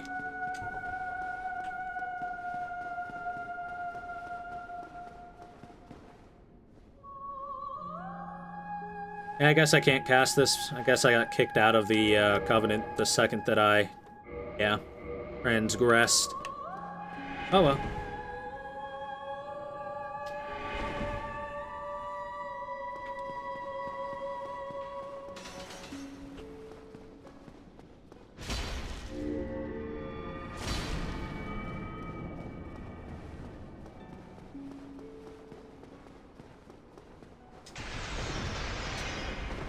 So, the strategy for Gwyndolin is very simple. You can just hide behind these pillars if you want. And you want to wait for him to cast arrows. And not run into the arrows, because they are by far his deadliest attack. One full volley of arrows can easily kill someone running forward. This is pretty close as well, but it doesn't track perfectly. And it's likely that one or more of those magic bolts is going to miss just by default. I could have ended him there, but I would like to actually chase him all the way to the back of the hallway to show off that it is not infinite, despite what it may look. You can roll through those. Eh!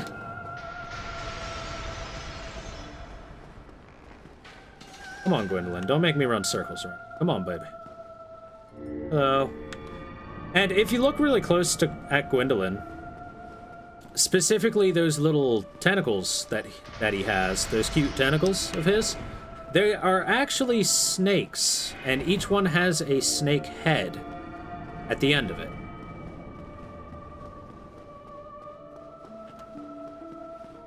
It's kind of hard to see, so I'll try and get us close enough for a good look. You can see that they are kind of living snakes pointing towards us.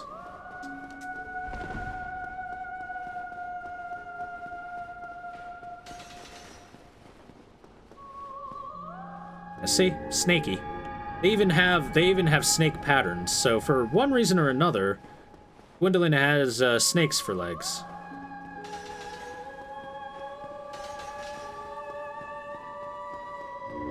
As you can see, I can reach Gwyndolin over and over again, no problem. Saw Gwyndolin came into stream. Good choice, Scatterbrain.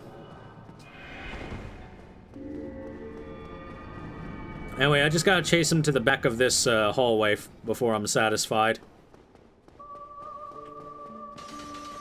It'll take a little while. The hallway's very, very long, but it is not infinite. Like that. Smack that ass.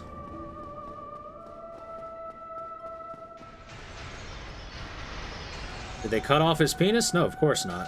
What would make you say that?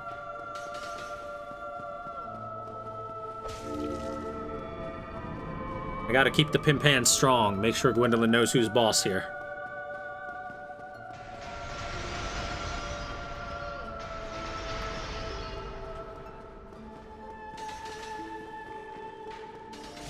Owie. Keep the pimp hand strong!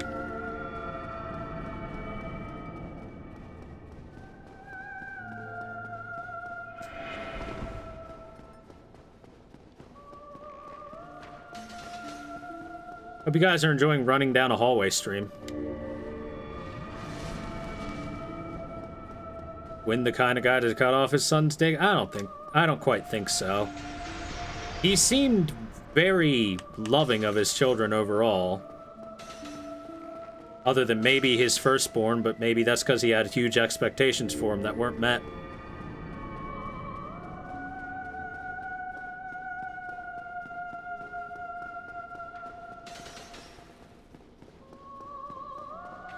By the way, if you look closely at Gwendolyn, you'll notice that he's in a very female-ish outfit.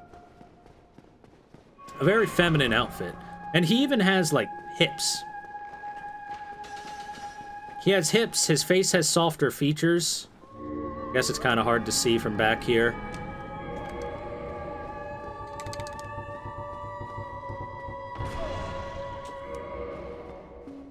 I'll make it easier to see this time when we get up to him. Whoops! That was my mistake there.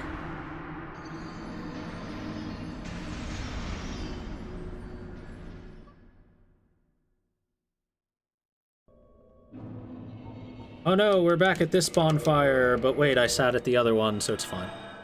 I accidentally did a jump instead of a roll. Oh shoot. Oh well, whatever. Wait. You can teleport to the other, but this one's not active. Oh, that's annoying. Gonna force me to run through it. Oh well.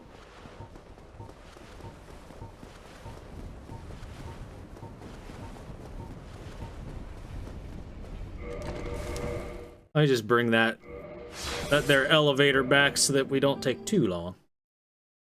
Anyway, Miyazaki, when asked about Gwendolyn, said that when he first saw the first concept art for Gwendolyn, he said, and it looked basically exactly like Gwendolyn does now. He looked at it and he said, according to the quote, this is verbatim, "Oh, he looks just like a little girl. This is perfect." To which everyone looked at him incredulously, and he's like, no, not in that way. And then everyone's like, uh-huh, sure. Sure, boss. Nobody believed him. Well, this does let me show off the fact that the Painted Guardians are actually real. They are not illusions by Gwendolyn. They're one of the very few things that are actually real in Anor.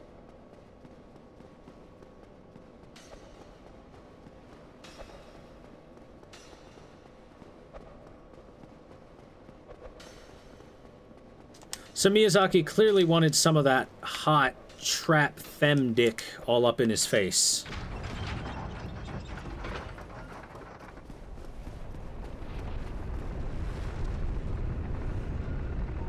Are we gonna do this? You don't want to do this. I am the Alpha Painted Guardian.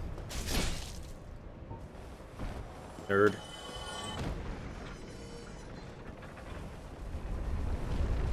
Really? You didn't see what happened to your friend? You don't see him lying there? I mean, come on.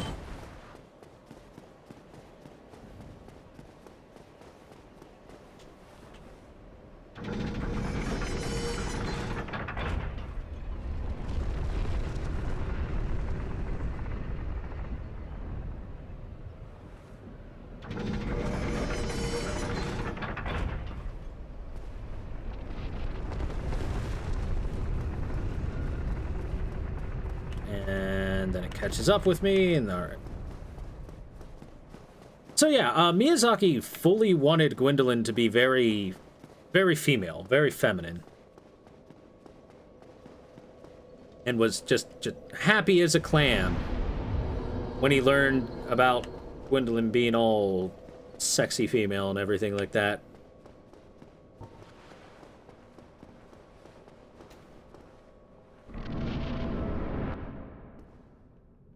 Got anything else to say? I don't think so. Yeah, it's the same cutscene. First thou offendeth the godmother. Alright. We'll make this quick.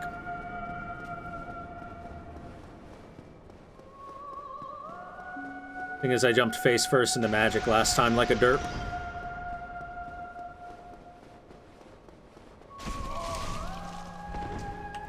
Ah, that clipped me. Surprisingly, that clipped me.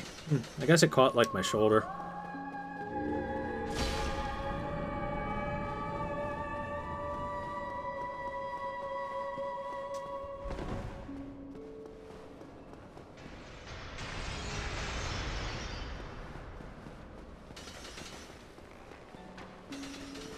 We do get a good look at Gwendolyn here.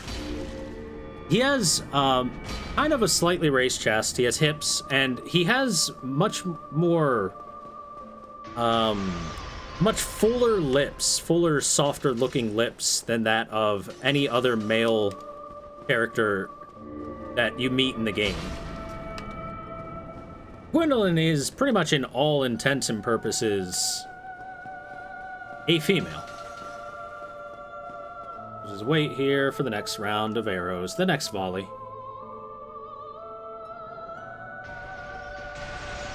And here they come.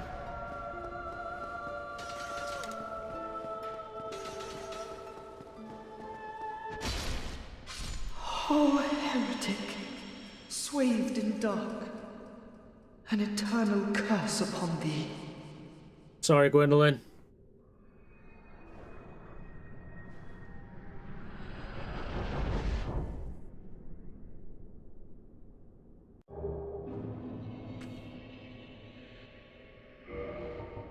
A monster.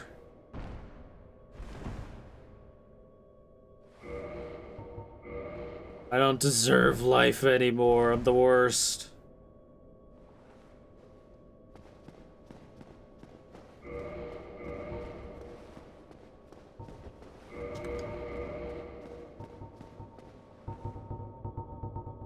Go back to being a KKK member.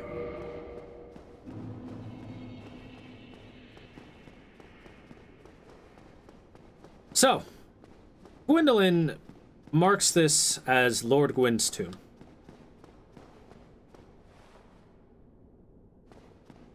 But, as we know, this here coffin, which is way too fucking large for Gwyn,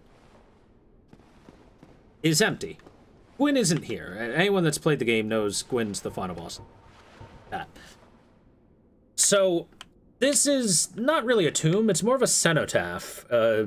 Essentially, it's a large monument that is erected in the honor of someone else, in this case, Gwyn. And within, we've got some stuff to pick up. First of all, Miracle Sunlight Blade. Second of all, this empty chest. Oh no, it's empty. What could have been in it? What sort of secrets could have been hidden there that were taken out? And the brass set. So first, I want to take a quick look at the brass set,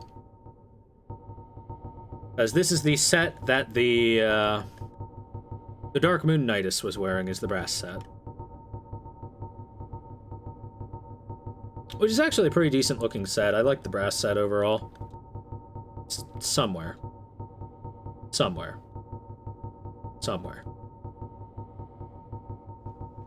I have no idea where it is, apparently. I thought it would be. It's apparently higher up. Okay.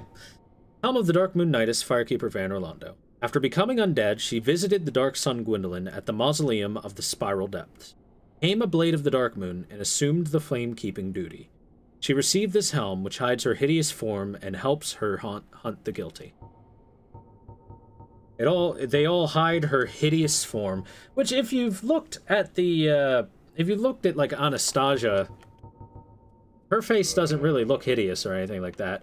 Maybe the role of a Firekeeper affects people differently. So Anastasia looks relatively normal, but maybe the Dark Moon Knightus doesn't look quite so good. I break this chair because I'm here. And we also got a new miracle, the Sunlight Blade. It's the companion to the Dark Moon Blade. The Dark Moon Blade is better than the Sunlight Blade, but the Sunlight Blade is still good. Miracle wielded by Lord Gwyn's firstborn. Boosts the right weapon with rays of the sun. The power of sunlight, manifested as lightning, is very effective against dragons. When the eldest son was stripped of his deific status, he left this on his father's coffin, perhaps as a final farewell. So now, there's some weird shit here. So, this here says, that Gwyn's firstborn left this on Gwyn's coffin inside of this cenotaph as a final farewell. After being stripped of his deific status. And he was stripped of his deific status by Gwyn. Why did Gwyn have a coffin if he was still walking around Anor Londo like normal? Why would this tomb exist for the firstborn to have left Sunlight Blade here if Gwyn was still walking around just fine? Like, did Gwyn one day just go like, damn, I'm gonna have... I mean, the abyss is spreading, the darkness is coming, the fire's fading, I'm gonna have to go light myself on fire. Damn, this sucks. Before I leave, build me the biggest fucking coffin you've ever seen. You know those coffins in the Tomb of the Giant? Bigger. And then, while Gwyn's just standing here looking at people building the coffin like, yes, exactly. This is exactly what I like to see. His firstborn comes in and he's like, sorry, Dad, I kind of lost our historical records, you know. I lost the 2 or 3 books we had on it because we never made backups of it or anything. And then Gwyn was all pissed off because he was getting ready to light himself on fire. And then he slapped him and said he's not a god anymore and kicked him out. So, you know, that's maybe what happened. The Egyptian kings made their tombs while they were still alive. These aren't Egyptian kings, though. It's possible he could have made his own tomb while he was still alive, but he's a god. He doesn't die. That's the part that makes no sense about it. Unless Gwyn had already resolved himself to lighting himself on fire, that's the only thing I can possibly think of that makes sense. He's an immortal god. He had already lived for hundreds of years. He was going to live for hundreds, if not thousands more. Gwendolyn's been alive for over 1,000 years down here.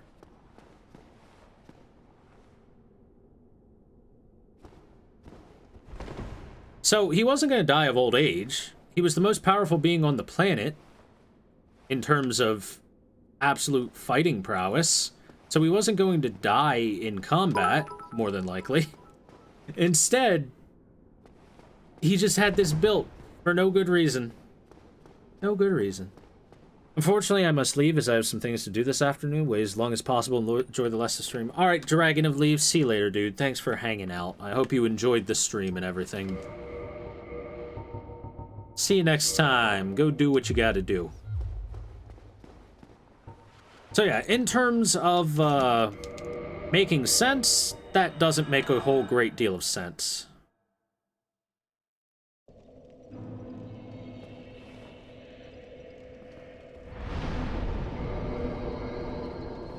For Gwyn to have had a tomb at all. You've never enjoyed a stream more. Thanks, man. I'm glad you've liked it.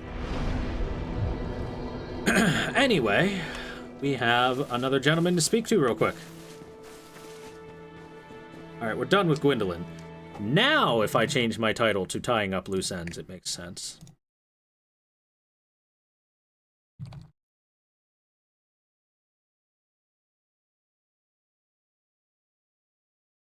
Or better yet, we'll make it NPC lore. Because we are very far into the end of the game. Literally, the only area of the game we have not been to is the Kiln of the First Flame.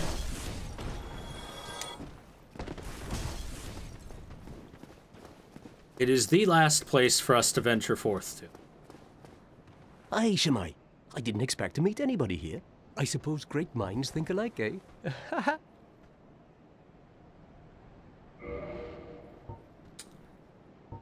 So, now that we have defeated Gwendolyn, we can grab this stuff. The Moonlight Set. Thank you. That was a fine trade.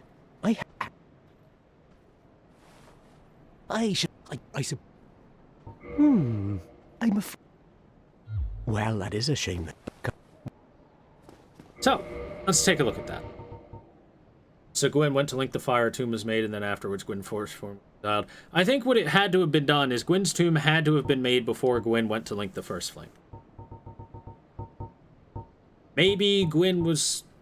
I mean, I made a joke about it, but I think the only way that it could have gone down is Gwyn was like, damn it, I'm gonna have to go light this shit on fire. I have to go light myself on fire. Build me a tomb. There, you can use this to grieve over the dead body that I won't have.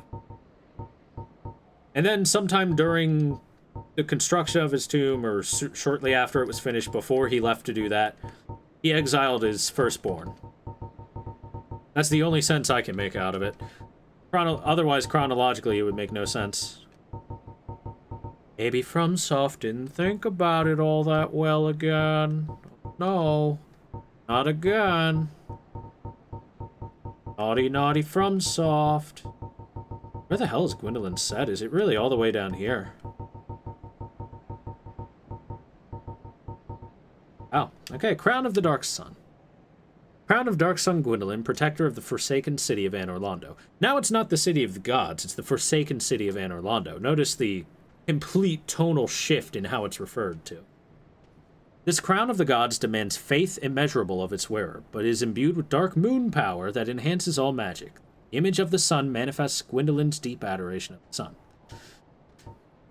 So this increases magic damage while you have it worn. It offers no poise or good protection, but it is a good sorcery helm to have on. Imbued with dark moon power.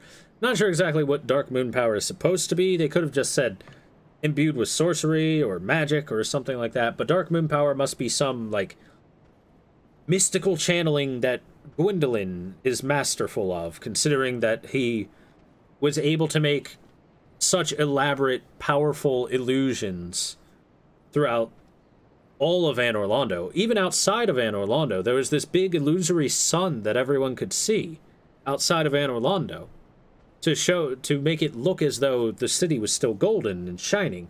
There were so many silver knights and giants and everything like that.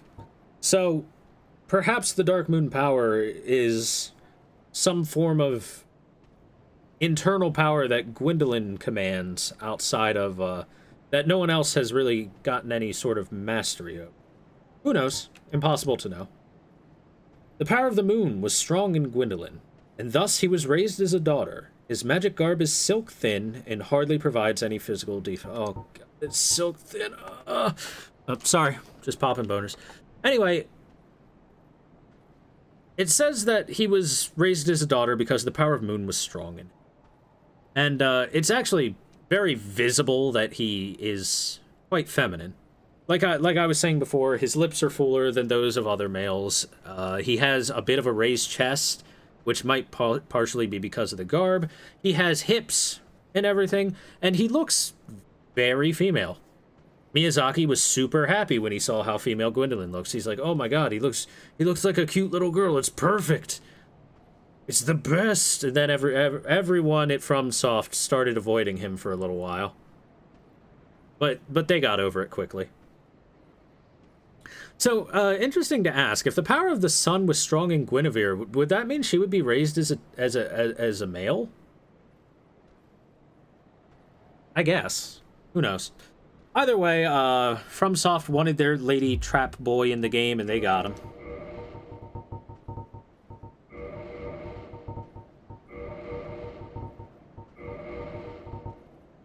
By the way, look how ornate and beautiful these moonlight gloves look. They look... You can tell that they are, like, finely laced, even in this icon. They look great. I do not look nearly as female as Gwendolyn did. Not even close.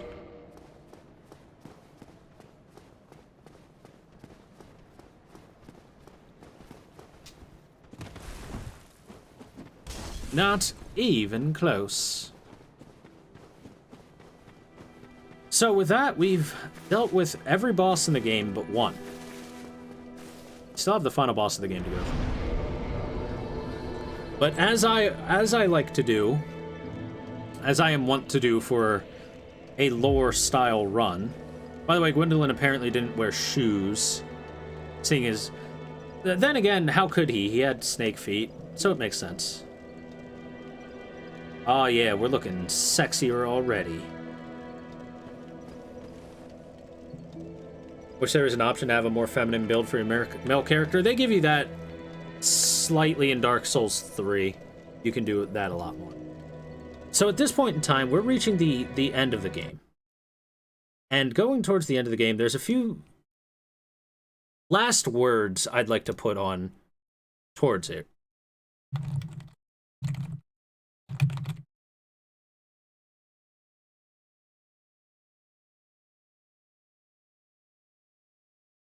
And one thing that I would like to point out right away... Oh, wonderful, I found it right away. I forgot to get this earlier, but we will put it up on screen in just a second. I would like to actually compare the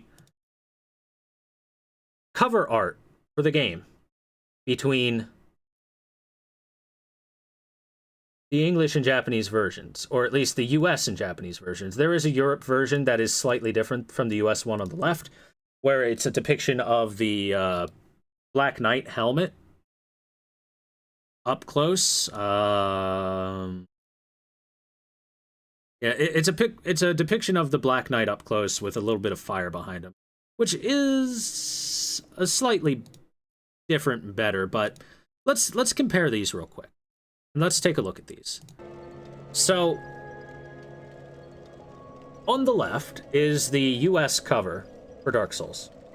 You'll notice that it depicts a, it's mainly a depiction over here, and we'll leave the Fire Link music on. It's a depiction of a knight going towards a kind of nebulous area surrounded by enemies as he walks into battle. So it's kind of a depiction of your journey into a battle, right? Thematically, it's mainly about... It's kind of more focusing on the combat than anything else. When you look at the right cover, the Japanese cover, it's a depiction of a lone knight sitting in front of a...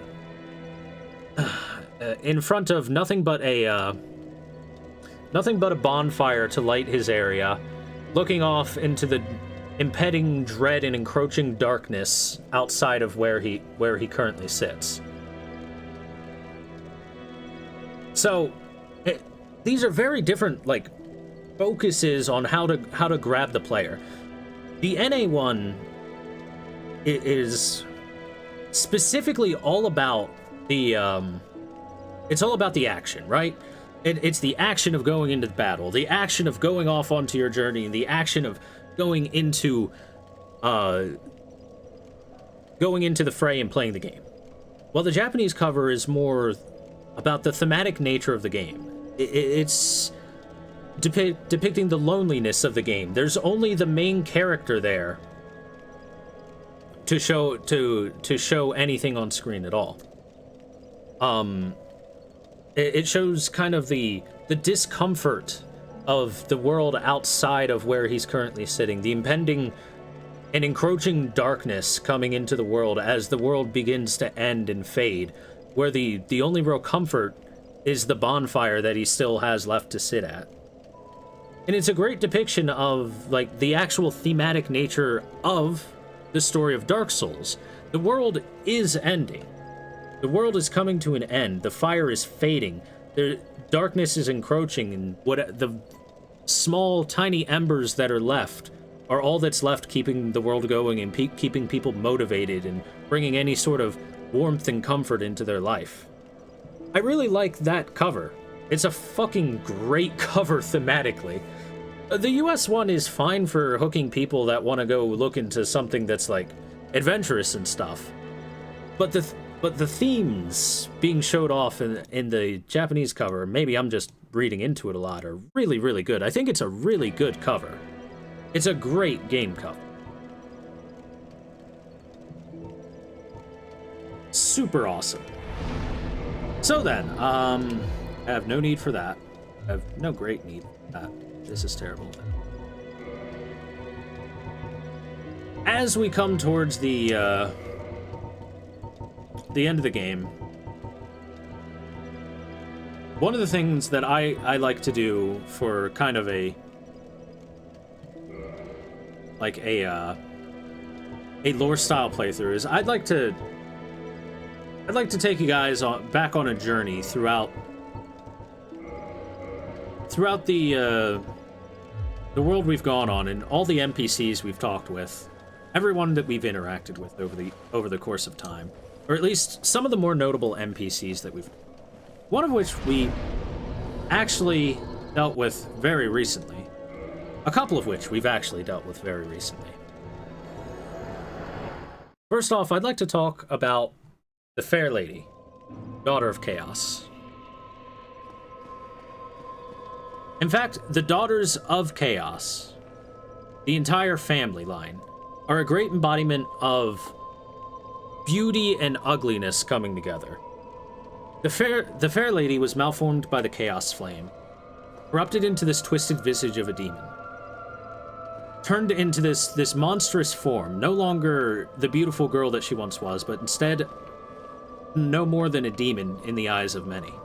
Despite this, she sacrifices her own well-being for a total stranger, a man she had never met before, a criminal at that, who had hurt others with his pyromancies, spread disease, and might have very well been the source of the blight pus that infested Blighttown and destroyed the town. Despite that, the Fair Lady still looked upon this man who was suffering with pity, took the disease into her own body to stop his suffering, as a means of being an act of kindness, not out of any sort of obligation towards him, not out of any sort of obligation due to the bed of chaos and the demons that were produced by her mother, but just because she had kindness in her heart, she decided to take the blight pus into herself and save Aengi from his pain and his suffering. Oh, hello. What is it? Which he sells poison and toxic mists. These are the pyromancies he created.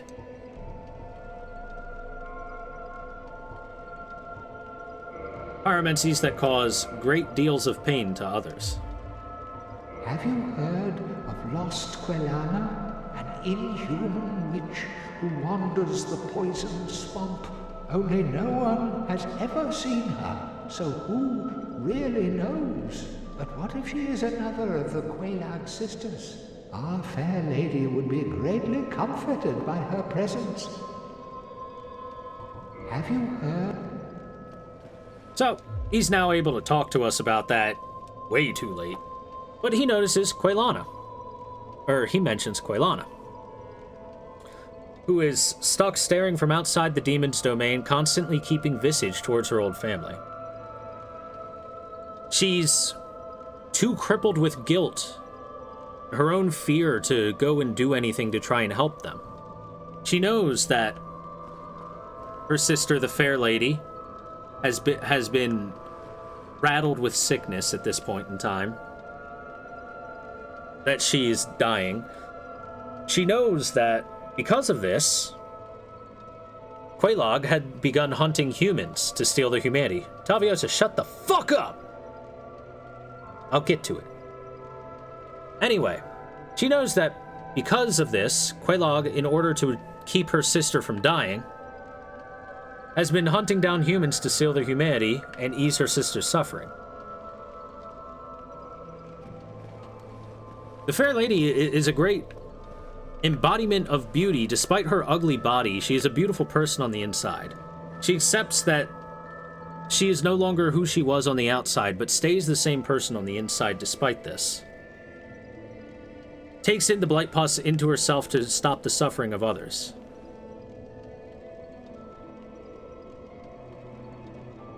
Unfortunately, while she made this beautiful gesture in order to save even a perfect stranger, it leads to this ugliness of Quelaag spending the rest of her time hunting humans down for their humanity to offer up to her sister to keep her from dying and succumbing to the disease.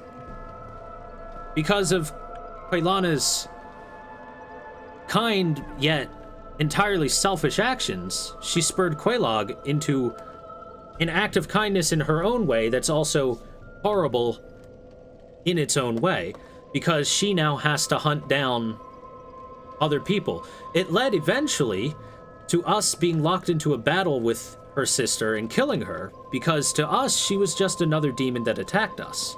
We didn't know what her end goal was or anything. She was just a big spider woman demon that attacked us out of nowhere, and we ended up killing her. Little did we know, she was trying to save her sickly sister. Quaylana had sat outside for a millennium, trying to work up the courage to do anything, instead racked with guilt, unable to do anything. Just sitting out there invisible to the world, looking off onwards to where her sisters live, unable to work up the courage to go make conversation and help them. While she wants to atone for the sins of others, she still has this ugliness inside herself where she can't really bring herself to do anything because of it. The witches' lives are all paved with good intentions. Even the Witch of Izalith starts off with the good intention of trying to recreate the first flame in order to preserve the life that everyone was living in order to stave off the darkness. But all of their decisions all wind up with a horrible outcome at the end of it. The fair lady winds up sickened by the blight pus. Because of it, it rattles off Quelaag to start murdering people in order to try and save her. Because of that, many humans lost their lives, and eventually Quelaag herself loses her life to us.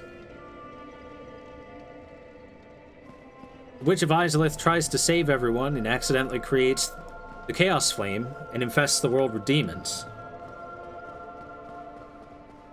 All the witches try to make some beautiful, noble sacrifice in the name of their love for the world, their love for their sisters and their family, anything like that.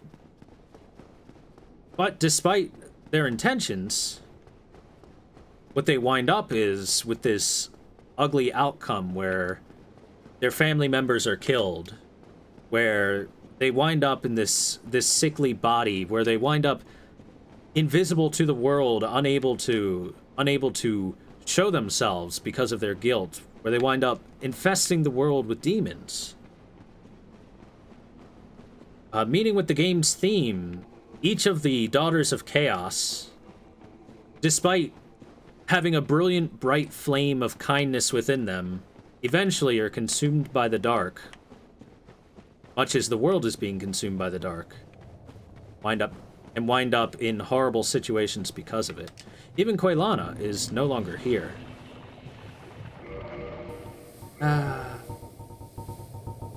Keep forgetting this. Once news of the Bed of Chaos being gone and us learning all of her pyromancies, Quaylana disappeared once more, lost to time, lost to the world, invisible even to us, if she happens to still be here.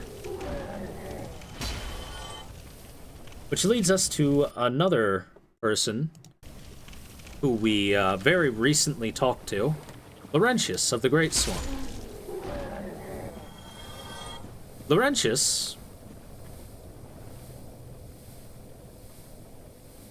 are they all being punished for their mother's sin in creating the Chaos Flame? In a way, yes. In a way, yes, they are.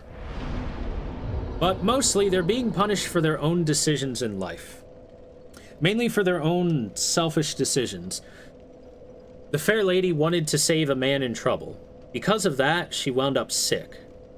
This spiraled into Quelaag wanting to save her sister from this sickness.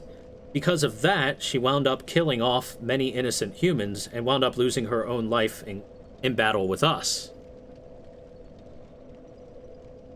The Witch of Izalith wanted to save the world from the darkness. Because of her own selfish decision to do this without anyone else's go-ahead or anything like that, and her own attempt to do so, she instead created a flame which thrust the world into chaos and created a much worse world. Each of them made their own selfish decision, which wound up with horrible consequences because of it. Each decision was on the surface, a very noble and beautiful act for them to commit. Sacrifice yourself for the good of the world. Sacrifice yourself for the good of someone else. Sacrifice your well-being for the good of your sister's health. But at the end of it, each one came out with some horrible consequence, becoming the bed of chaos and eventually being murdered, being killed by the chosen undead on the way through, being enraptured in unending sickness as her body is racked with pain and soon she dies, as her family dies around her and she doesn't even know. And Quaylana, some would say, gets the worst of it all, spends the entire time racked with depression, guilt, feelings of remorse, fear, everything, just caught with these horrible emotions for 1,000 years, looking inwards towards her sisters, but never having the courage to do anything about it. So moving on to Laurentius of the Great Swamp. Laurentius, being the pyromancer, was a jolly, happy pyromancer, for the most part. A very kind person. All we did was, we saved him, and he says, well, you saved my life, I have to do something to repay you. And he offers to give us his pyromancy flame. Or at least a portion of the pyromancy flame. A pyromancer's flame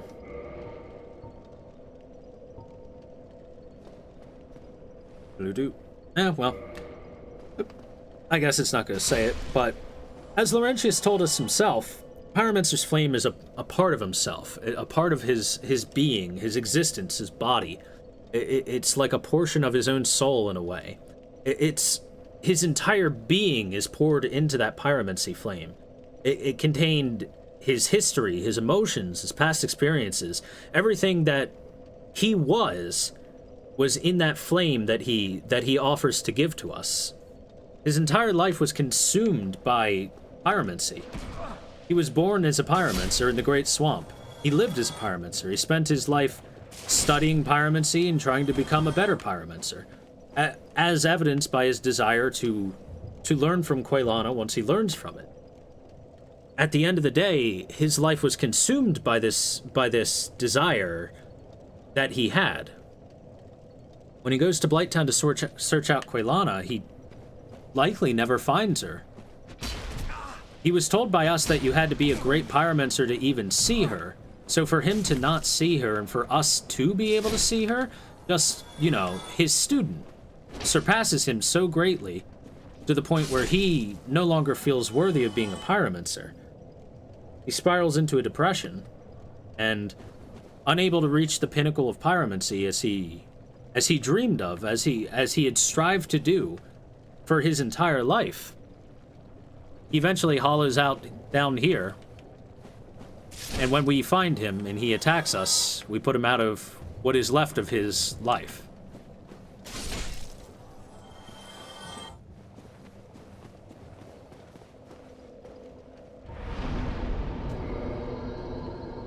Next person I'll talk about is actually my personal favorite NPC in the game.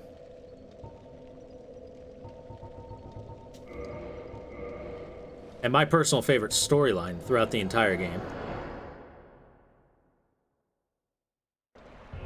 In one of the best areas. So the Stone Dragon. Just kidding. While the Stone Dragon's cool and all, he's not quite nearly as cool as Siegmeyer of Katarina. Siegmeyer of Katarina spent his entire undead life trying to become a great and respectable adventurer. However, he was all talk and no action.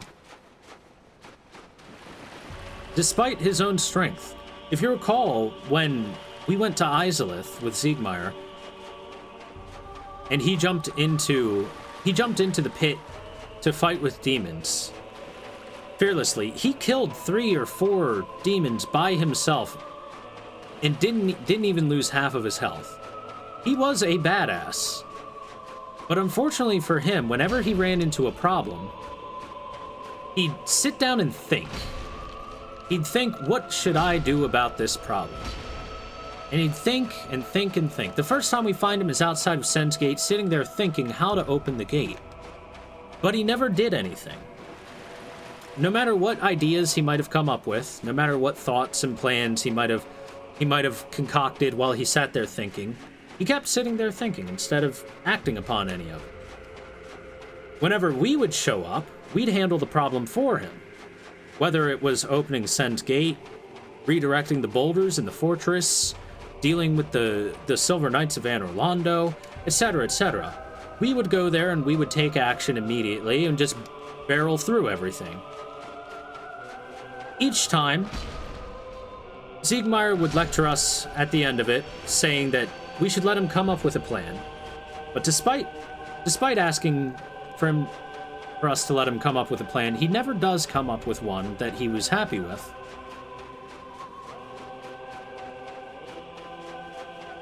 As this goes on, Siegmeyer starts to lose faith in himself. He begins to think that maybe he's not such a great adventurer after all. Bad thoughts creeping in. Maybe he's a coward. Maybe he's a fool. Maybe both. Maybe he's not what he wants to be. Maybe he's failing himself. He doesn't want to admit this to himself or even think such things to himself. And so when we do get to Izalith, his first thought isn't, let me come up with a plan. His first thought is that he's finally going to take action.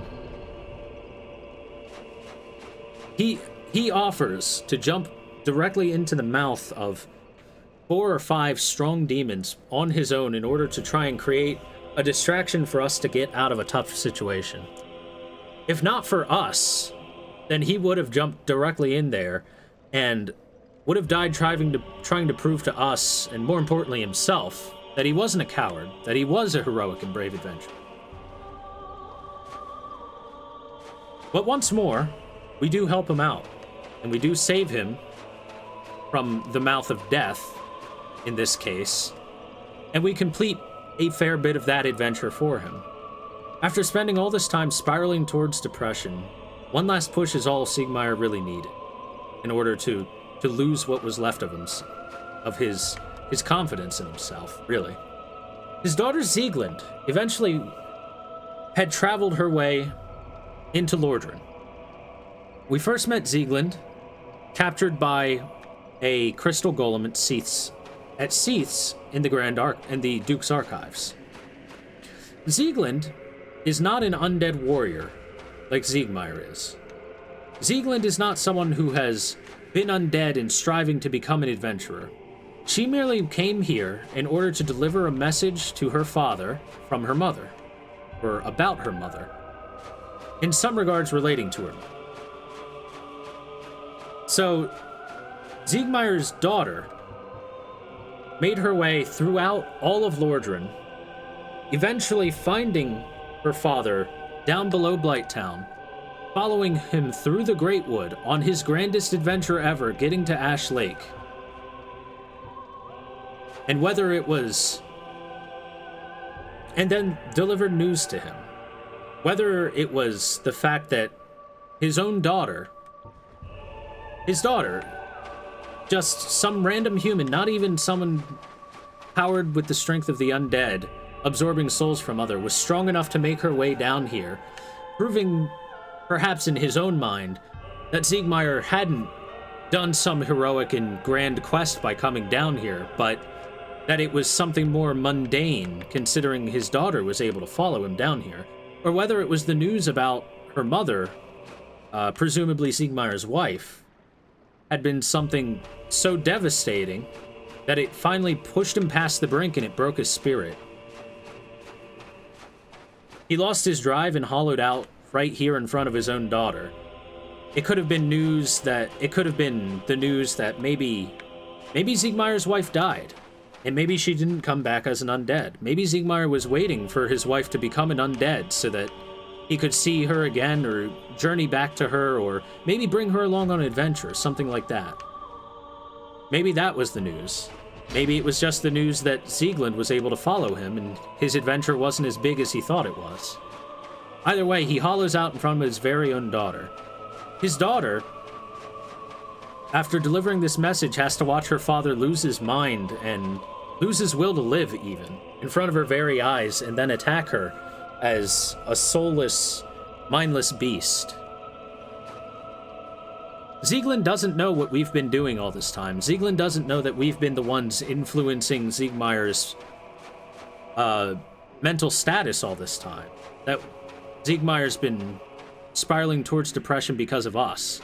Sieglin thinks it might even be her own fault that her father finally hollowed out and went out. And at the end, Sieglin had to be the one to kill her own father and put an end to his existence. It's hard to say whether Siegmeyer really had reached a heroic status by coming down here, or whether it really was something a bit more mundane. Truly, very few humans have made their way down here. Perhaps Sieglinde herself was just someone of such tremendous strength and character that she was an amazing person, along with her father. Perhaps she just took after her father well. Perhaps Siegmeyer was a fool, or maybe it was something in between, something a little bit of each. Or maybe, at the end of the day, Siegmeyer was just a guy. He was just a man who, in his own mind, didn't fulfill his dreams, didn't fulfill his purpose and his quest in life, and lost his way because of it. But either way, Siegmeyer succumbed to the dark that encroached upon his heart. And while Sieglinde didn't seem to do so while we were here, who knows what's going on with her. She was truly a very powerful, strong person, able to make her way through Lordran as a normal human, able to best her father in combat after he lost his mind. But perhaps having to kill her own father was a bit too much for her. Maybe she's gone hollow out there somewhere else, out in the world. It's impossible to know. All we know is that Siegmeyer was consumed by his character flaw. His flaw of always thinking and never acting eventually consumed him. And while he made some actions at the end, it wasn't enough to make up for his life up to this point. And at the end of the day, he lost his drive. Unfortunate for him. Thank you very much, Diminished One, for the follow, dude. Welcome to Dark Souls lore. Hope you're enjoying the show right now. I really appreciate the support with that follow. Glad to have you here, man. So moving on to the next notable NPC. A man we talked about very recently again. Griggs of Vinheim. Griggs spent... Oh, that Q32. Thank you very much for the follow as well, dude. Glad to have you here. I hope you're enjoying Lore Souls. Welcome to the stream. Thanks so much for that support. Anyway, Griggs spent all his time hero worshipping. His character flaw was hero worship. He spent his time trying to chase down Big Hat Logan, trying to live in Logan's shadow, trying to live next to Logan as much as he could. He even called Logan a true hero. He said Logan could surely not be bested in combat. He's a hero. Griggs eventually succumbed to his own character flaw of hero worship. Spent his life chasing Logan instead of seeking to improve himself. He sought to deify someone else. This leads to his downfall as he tries to chase after Logan. He tries to go through Sen's Fortress as Logan once did, find his way to the archives as he knows Logan did. But he's not powerful enough. He's not even powerful enough to wield the basic magics that Logan taught him. Or the advanced magics that Logan taught. He can't wield a soul spear. He can't cast a homing soul mass. He's not an accomplished enough magician. Because of this, he's not able to make his way past Sen's Fortress. He finds himself unable to continue, loses any faith he had in himself. He can't cast those spells Logan did. How could he possibly get through what Logan did? He loses his way in life because of his deification of Logan. He doesn't see Logan as just another guy that worked hard and got past a lot of hardships and became a powerful man. He sees Logan as someone up on an altar, unreachable, in his status, and because of that, Griggs doesn't have the willpower to push through Sen's fortress once he's shown that he can't do anything. He can't cast the spells Logan can. He can't go through the difficulties that he did. Eventually loses his mind because of it and hollows out.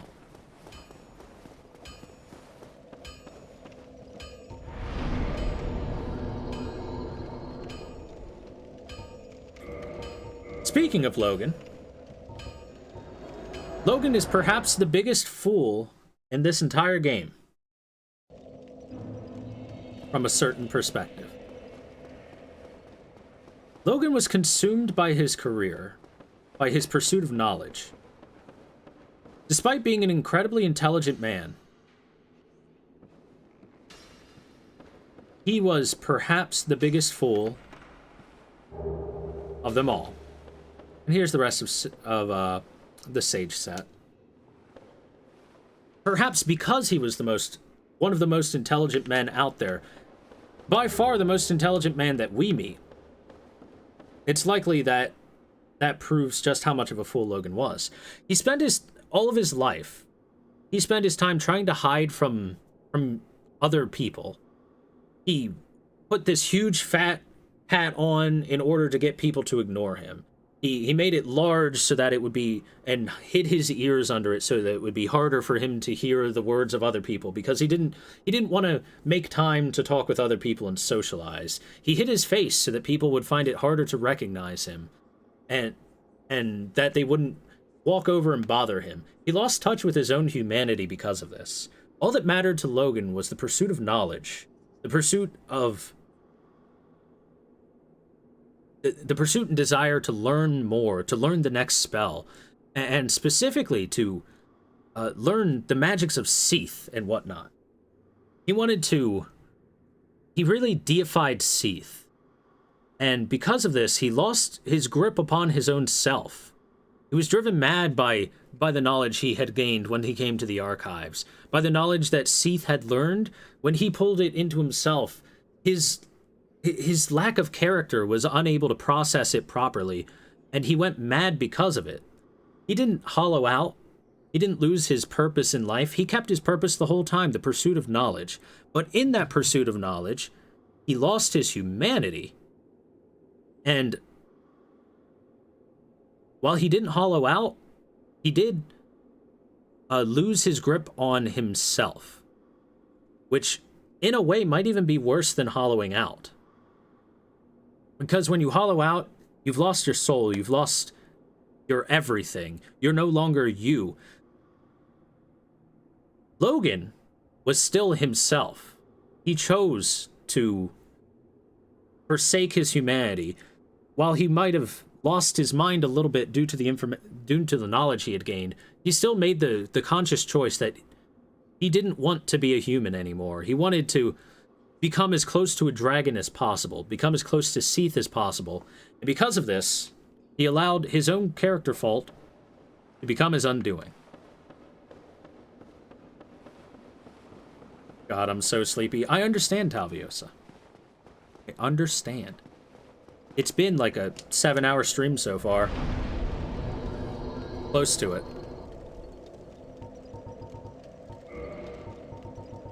Next is going to be a bit of a sad one.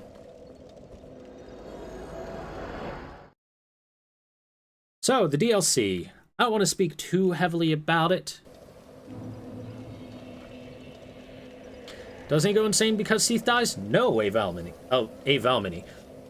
He does not go insane because Seath dies. He goes insane because... Look, Talviosa, if you want to know the thing about Pursuers, you're going to have to watch to the very, very end.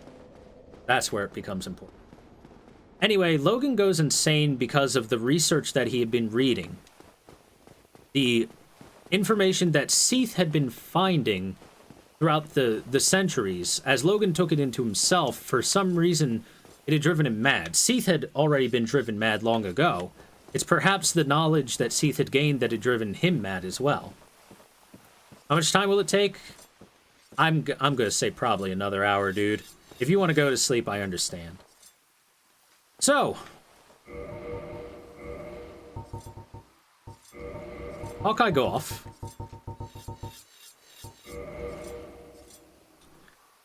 Thou comest again, legend of humans. It is always an honor to speak with thee. And the other lords. I Yeah, I don't think he's going to have any other words. Yeah, okay. So Hawkeye Goff ultimately chose himself to become retired. He was a dragon hunter. Yeah, this will be posted on YouTube. Don't worry about that. Goff was a dragon hunter. Upon fulfilling his duty of hunting down the dragons, there were basically none left by this time, and this is hundreds of years in the past. All that was left, as far as he knew, were Calamite and Seath. So he retired. He lost reason to continue fighting. He instead resolved himself to look inwardly, improve his own being, to become a more worldly man, as it were. By the time that we find him, he's become old. He's spent years retired. He speaks fond words of nostalgia towards his life, regardless of the fact that he spent his life in life or death situations fighting dragons in his younger days. He still looks back on it with nostalgia, with reverence, and in a way kind of pines to experience that again, because when you talk to him, he speaks of how the dragons teased out the most powerful emotions.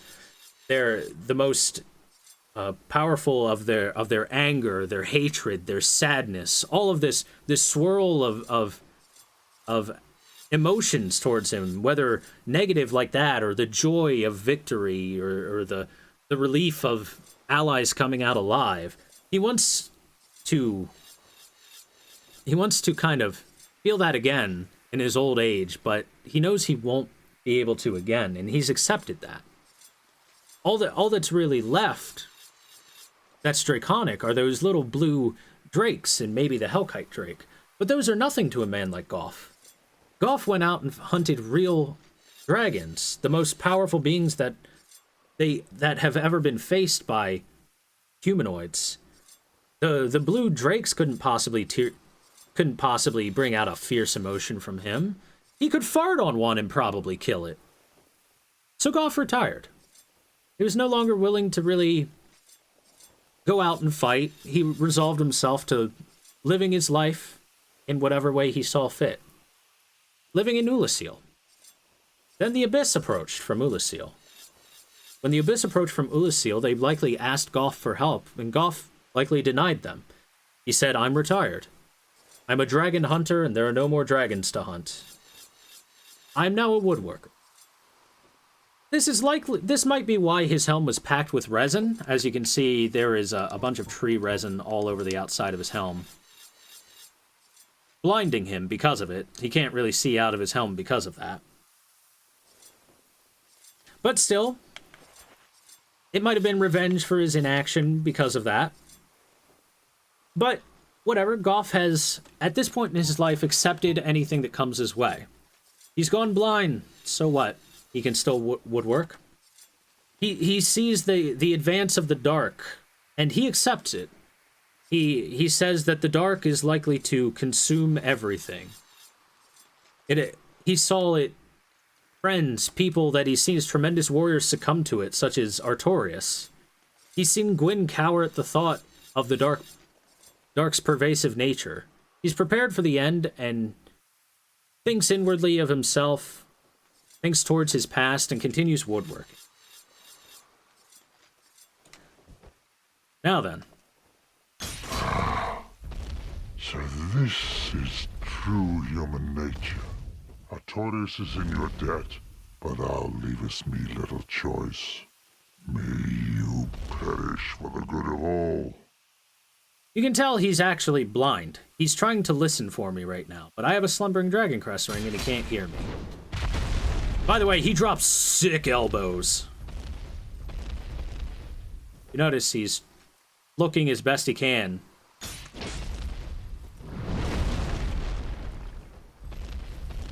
Let's see if we can get him to drop the people's elbow again. Nope, just a backslash. And he is an archer, so up-close combat like this is not his forte. Oh, the huge elbow!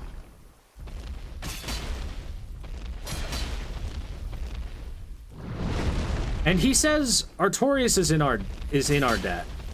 He's glad that we were able to give Artorias an honorable death. Because they were allies. He wanted Artorias to go out... Oh, the body slam! Damn. He wanted Artorias to go out like a warrior, and we were able to provide that for him.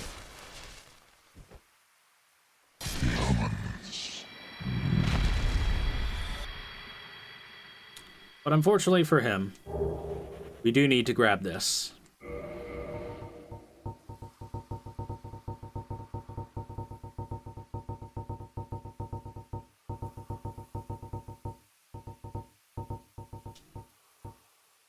Helm of Hawkeye Goff, one of Gwyn's 4 knights, received as a decoration for knightly armor. A helm crafted especially for the Honorable Hawkeye Goff, only the eye holes were packed with tree resin by those who dismissed Goff as a brutish giant. Armor donned by Goff since his days as Dragon Slayer, the medallion bequeathed by the Lord himself and the Dragonbone pauldrons are symbols of the highest honor. And he has multiple decorations of honor for his service. Goff, Artorias, and Kieran, 3 out of the 4 Lord Knights of Gwyn, all died after laying down their weapons, in a way. After no longer being able to fight what they... or no longer being able or wanting to fight anymore. Artorias probably didn't want to fight once he became enraptured by the Abyss. In fact, cut dialogue from the game said that he didn't want to anymore. Said, please kill me. Kieran, after learning news of Artorias' death, lays down her weapons. And makes it a point that she no longer wishes to go into combat anymore. She too has no intention to face the Abyss. And Goff long ago retired himself, for all he wanted to do in terms of fighting was hunt dragons, and he fulfilled himself. 3 out of 4 of Gwyn's most elite knights laid down their arms. Their entire lives were built around this fight, around war, in a way. And the second they lost their desire or ability to fight anymore, they either die or, as a possibility in Kieran or Goff's case, are lost to history. In a way, they're claimed by darkness even if they don't even lose their own lives.